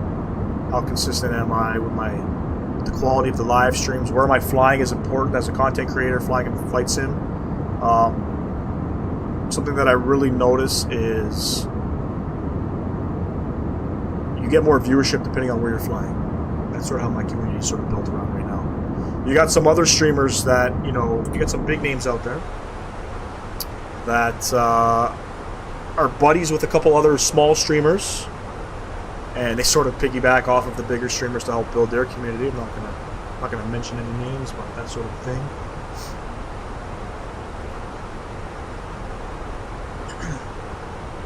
But yeah, we'll see, man.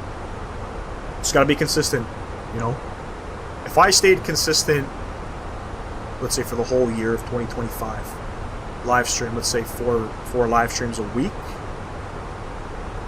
who's to say I couldn't hit 5K at the end of the year? Or I just got to keep pumping out the giveaways, every week, pump out a giveaway. I'll get multiple subs. Too expensive to do that.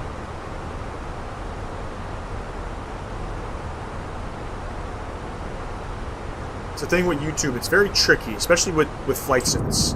such a small niche. Not a lot of people are really into it, and it's very tough. Even some of the bigger content creators, some guys are still stuck under 100K. That I feel like should be over 100K, but unless you're a real world pilot, it's very tough to grow.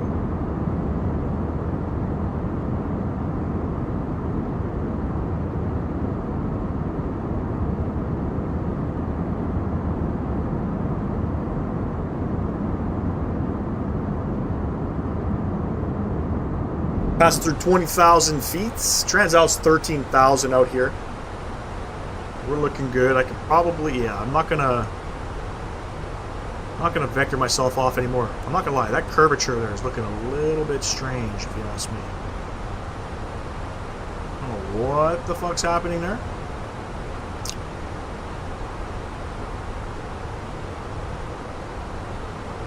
But I could probably let's clean it up a little bit.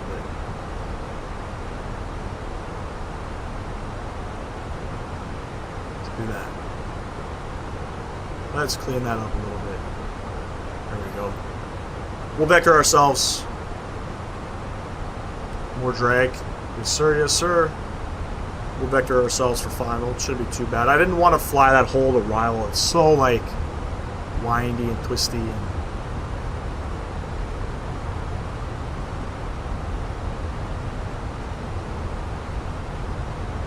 there's Bahrain right in front of us. There's actually I think it's a bridge that connects Saudi Arabia to Bahrain. I don't see it modeled, but there is a bridge. It might be an underpass, I'm not sure. That'll connect Bahrain to Saudi Arabia.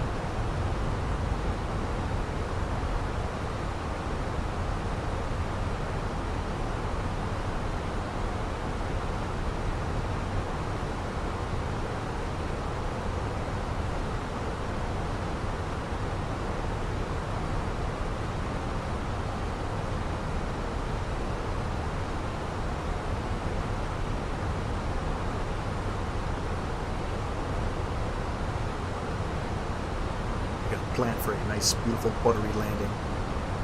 I'm going to start a recording. Typically, I grab my my YouTube short landings from my live stream.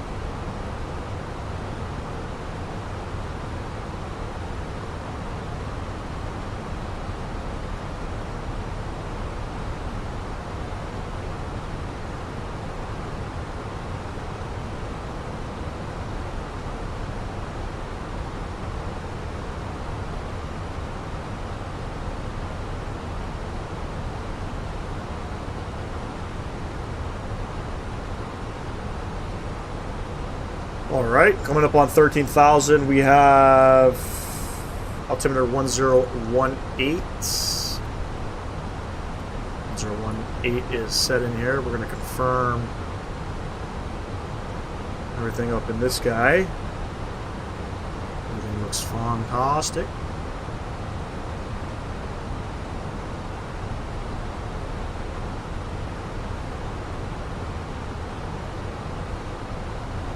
And I guess I can go activate approach phase. We'll get the aircraft slowed up here.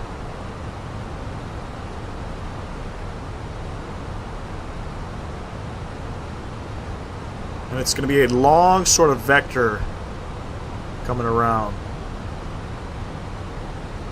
So we'll do a long vector. It's probably going to be like 20 miles out. That's why they sort of make you fly that arrival. You'll probably, before you get there, it's probably like 5,000 feet.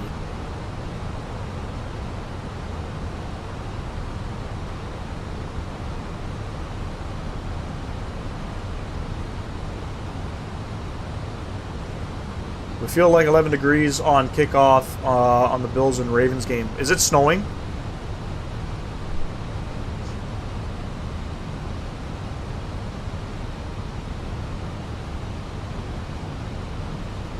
Let's keep the vertical speed up here.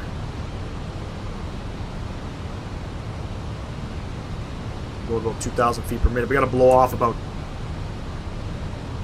10,000 feet here, so.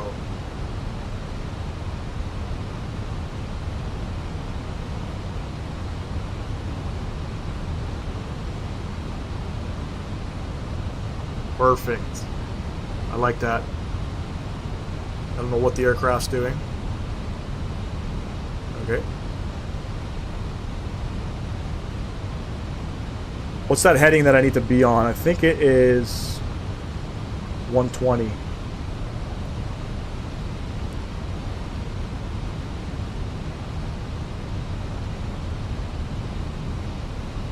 This is where having an FCU comes in handy. Fortunately, the Honeycomb throttles doesn't work. The FCU doesn't work with the Honeycomb stuff. Landing lights on. We're looking good.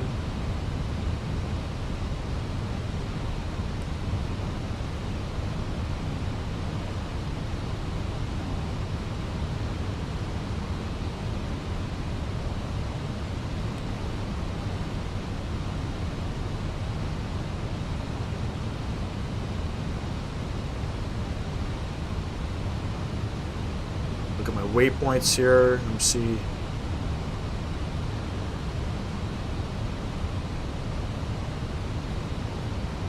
Alright, we're going to go direct there momentarily.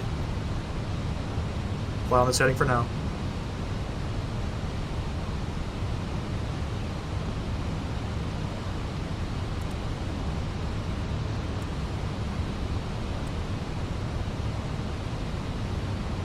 Wonder if I vector ourselves now. Are we going to be too high?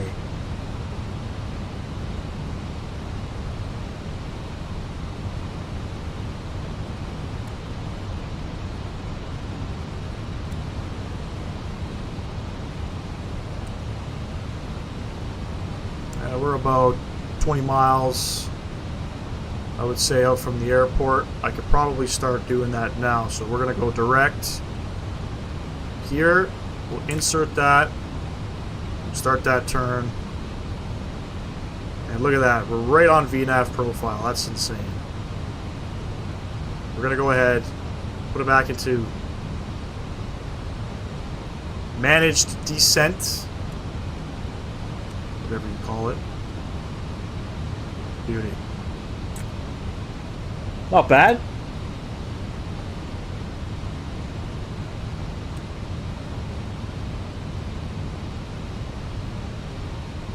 Meant to be at 210 knots, by the way.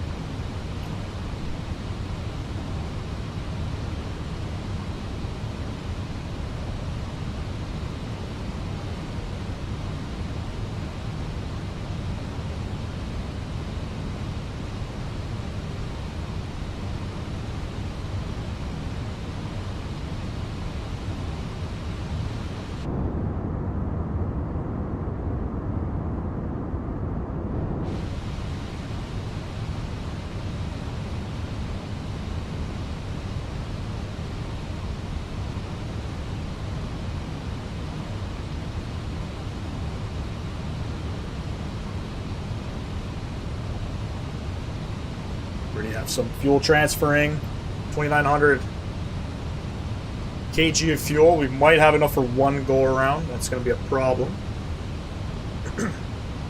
44 miles out.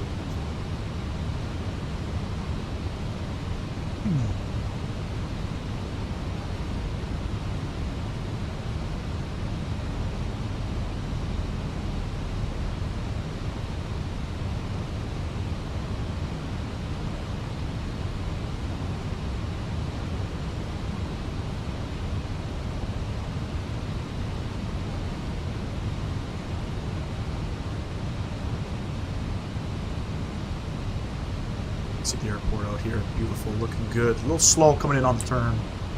Probably could have turned us a little bit sooner.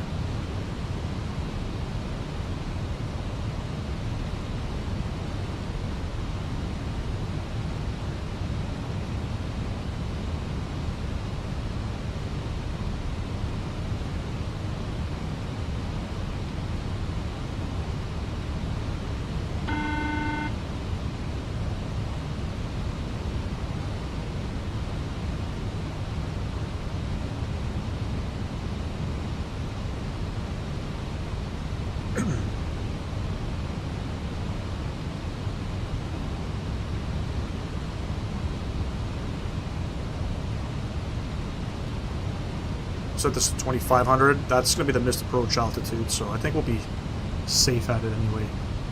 Nice long 20-mile final. 600 feet per minute. Let's get it. Let's get it. Like I said, Tuesday we'll probably be doing the Egypt Air Ops flight from Cairo over to Hurghada. It's going to be a very short flight. I think you only go up to like 20,000 feet. So that'll make for a nice, lovely Tuesday live stream. You know, Tuesday evening live stream. It's saying we're off center with Yoke, and we are. We are off center with Yoke. Why is that?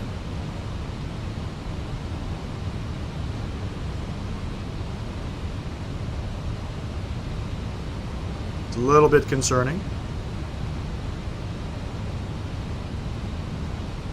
Go ahead and guess we'll arm the Yoke.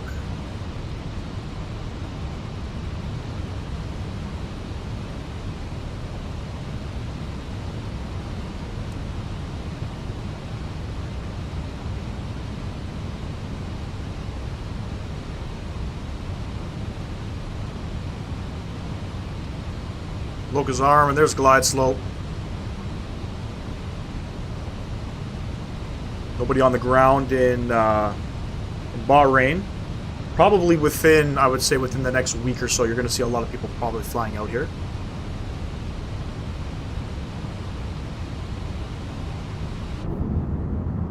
Like I said, I kind of wish that the developers would have done a little bit more with the scenery. They got the satellite imagery pasted into the scenery. I don't like that. Not for the money that you're paying. Would have been sick. Even for the money, if they did, you know, some of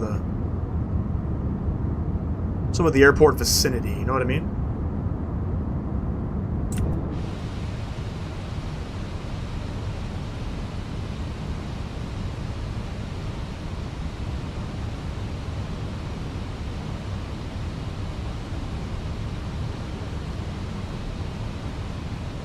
Go ahead, we'll bug that approach button.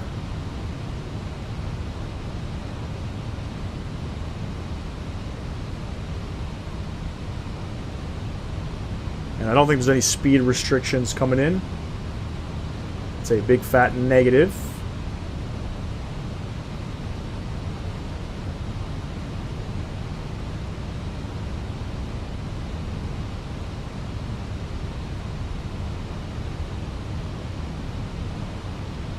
And I'm going to go manage speed. We're about 10 miles out.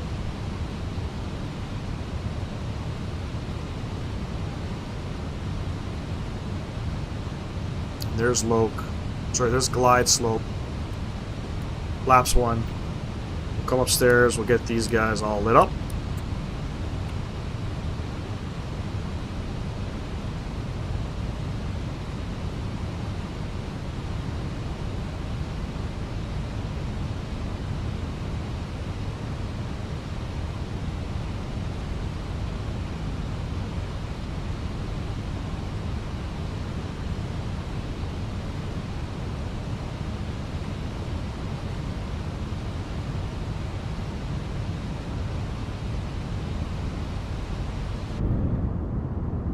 Perfect sunset arrival. Unlike flying into the French Guiana, where it was just fucking darkness.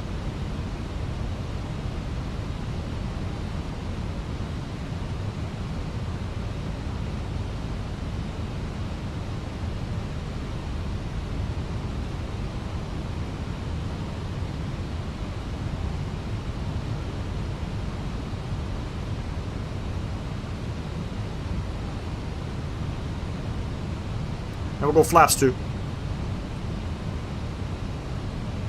I didn't get a 2500 call out. They're coming down.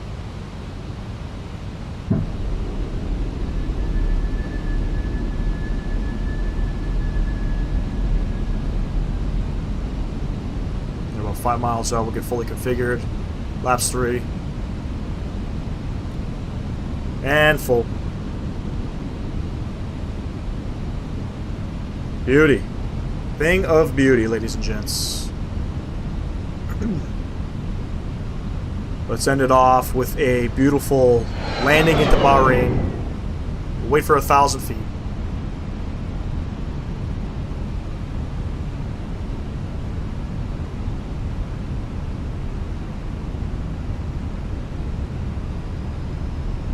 Missed approach altitude set, 2,500 feet. Gear down, 3 green, flaps are full, ladies and gents. You know what? 1,100 feet, my aircraft.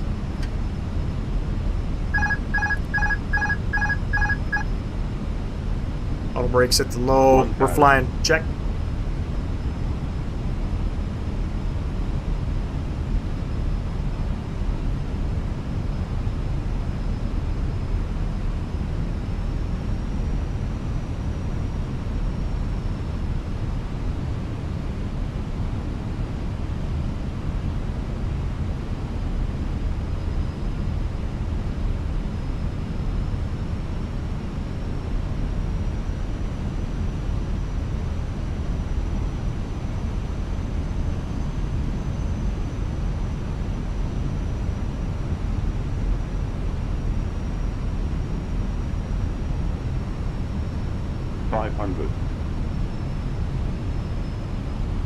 Wait for the winds to shift. They're coming. Oh, they're coming.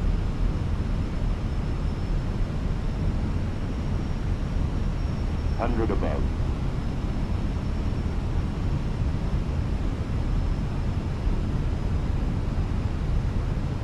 Minimum. Continue.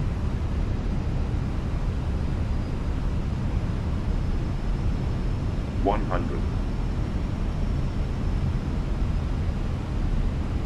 50, 40, 30, 20.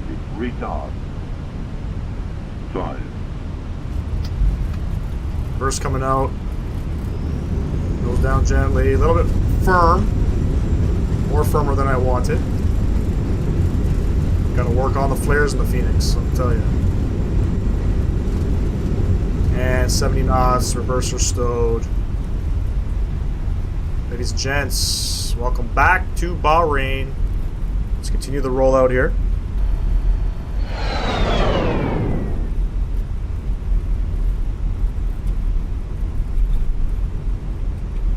Gotta work on the flaring with the Phoenix. Gotta spend a little bit more time in the sim. Let's go ahead and vacate off here. This is going to be Alpha 4.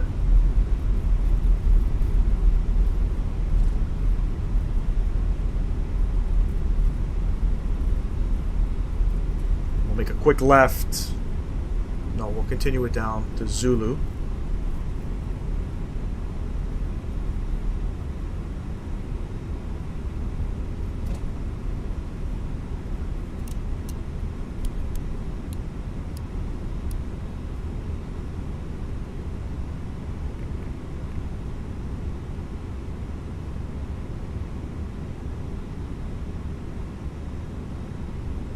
Zulu's the next one. So we're going to cross here and we're going to kind of spin her around.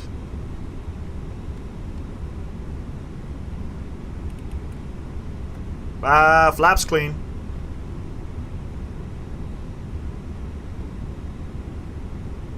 Going on, Cody? Appreciate you, my man. I don't know. Got to work on the flaring. I'm feeling a little bit rusty flying this aircraft. And what gate did we come from? I think it was gate 24, right? That was our last one.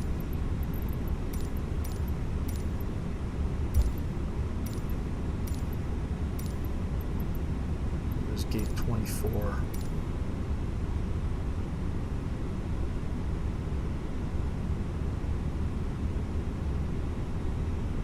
Reversers are still out. Thank you.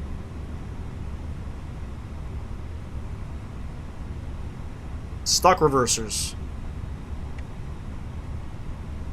What's going on, my man? Appreciate you. We made it back in one piece.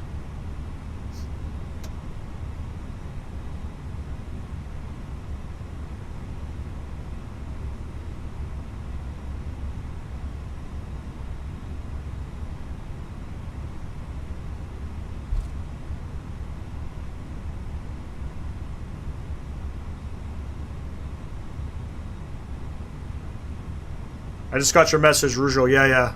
Trust me, it's the same for me too. There's always one. And let's go ahead and stop the clock. Let's not forget. There's always one. It's the same people that are just fucking shitting on you. But you know what? It is what it is. It's funny. There was a guy that kept spamming in my in some of my videos. Kept spamming messages. I'm not gonna say who it is, but I ended up blocking him from the channel. And then all my dislikes, stopped coming. And then all of a sudden, I don't know, about a month ago, he was in my chat. I think he made a new account. And he was in my chat. And now my dislikes are back. It is what it is. Can't refrain from those kind of things, man. You know, people... Doesn't matter how much hard work you put in, or how great the stream was, or whatever, how great the video is. People just want to dislike you just because. You know what I mean?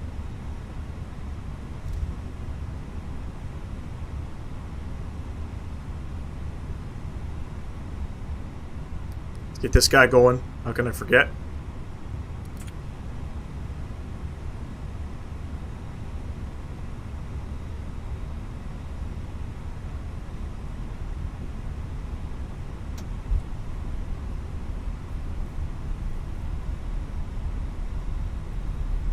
We'll be back at it on the PMDG 737 on Tuesday. I think I said that like 1,000 times now. We're going to be doing some flights out of Cairo. I don't want to jinx it because it's developed by Thai models, but yeah. That's the plan. We're headed to FSDG Hurghada. It's decent scenery. You know, FSDG, they've done a lot of the African scenery. It's expensive, in my opinion. It's not the greatest scenery, but there's not much out there in Africa. You're always fortunate for developers creating some scenery that maybe some of the bigger guys haven't done yet. We're looking for 24, not 24A, not 24B, 24. I'm gonna make a quick right.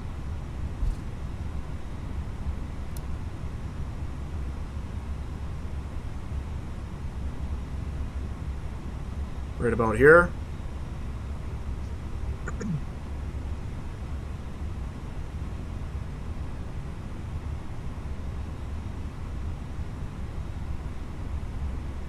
Back at it in Bahrain. Up to you if you guys want to buy the scenery. I would wait for it to go on sale. Just my opinion. 24-hour flight stream in the future. I mean, I tried doing one and it got taken down. Possibly. Maybe we'll go around the world. Go around the world in one live stream. I'd have to split them up though into like 10-hour streams. See how fast I can get around the world, you know? Don't worry about GSX, it's been off lately. So long as flight, no layovers. Singapore to JFK, 19 hours. Singapore Airlines and the A350.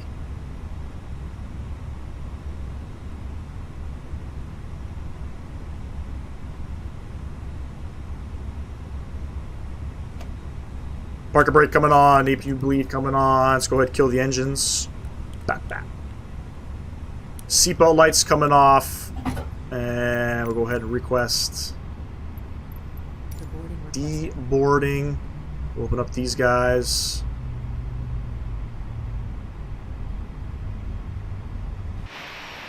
And there we have it. Yeah, that would be a nightmare. That would be a nightmare. But, you know what, Mike? We have an A350 coming out in the sim any moment. So you never know what the future holds. Maybe we'll do the first one. Appreciate everybody flying with me today. This is going to end the live stream. We got good old 4-hour, 2-minute live stream today. Appreciate that. Apologize for a little bit of the confusion as to where we were flying today, but you know, I had seen some Bahrain. I just needed to see how it goes. I don't think the doors are going to open. Hold on. Do I have to open them? Catch y'all on the next live stream, ladies and gents. 19-hour touching elbows with someone. Imagine holding in a fart for 9. That's why they fly to an A350. There's plenty of space. If you're rich, you know, you can move up to business class or first class. But yeah, believe it or not, there are people that do that flight that have children, babies, all that good stuff. Anyways, catch y'all on the next live stream, ladies and gents. Enjoy the rest of your week. Peace!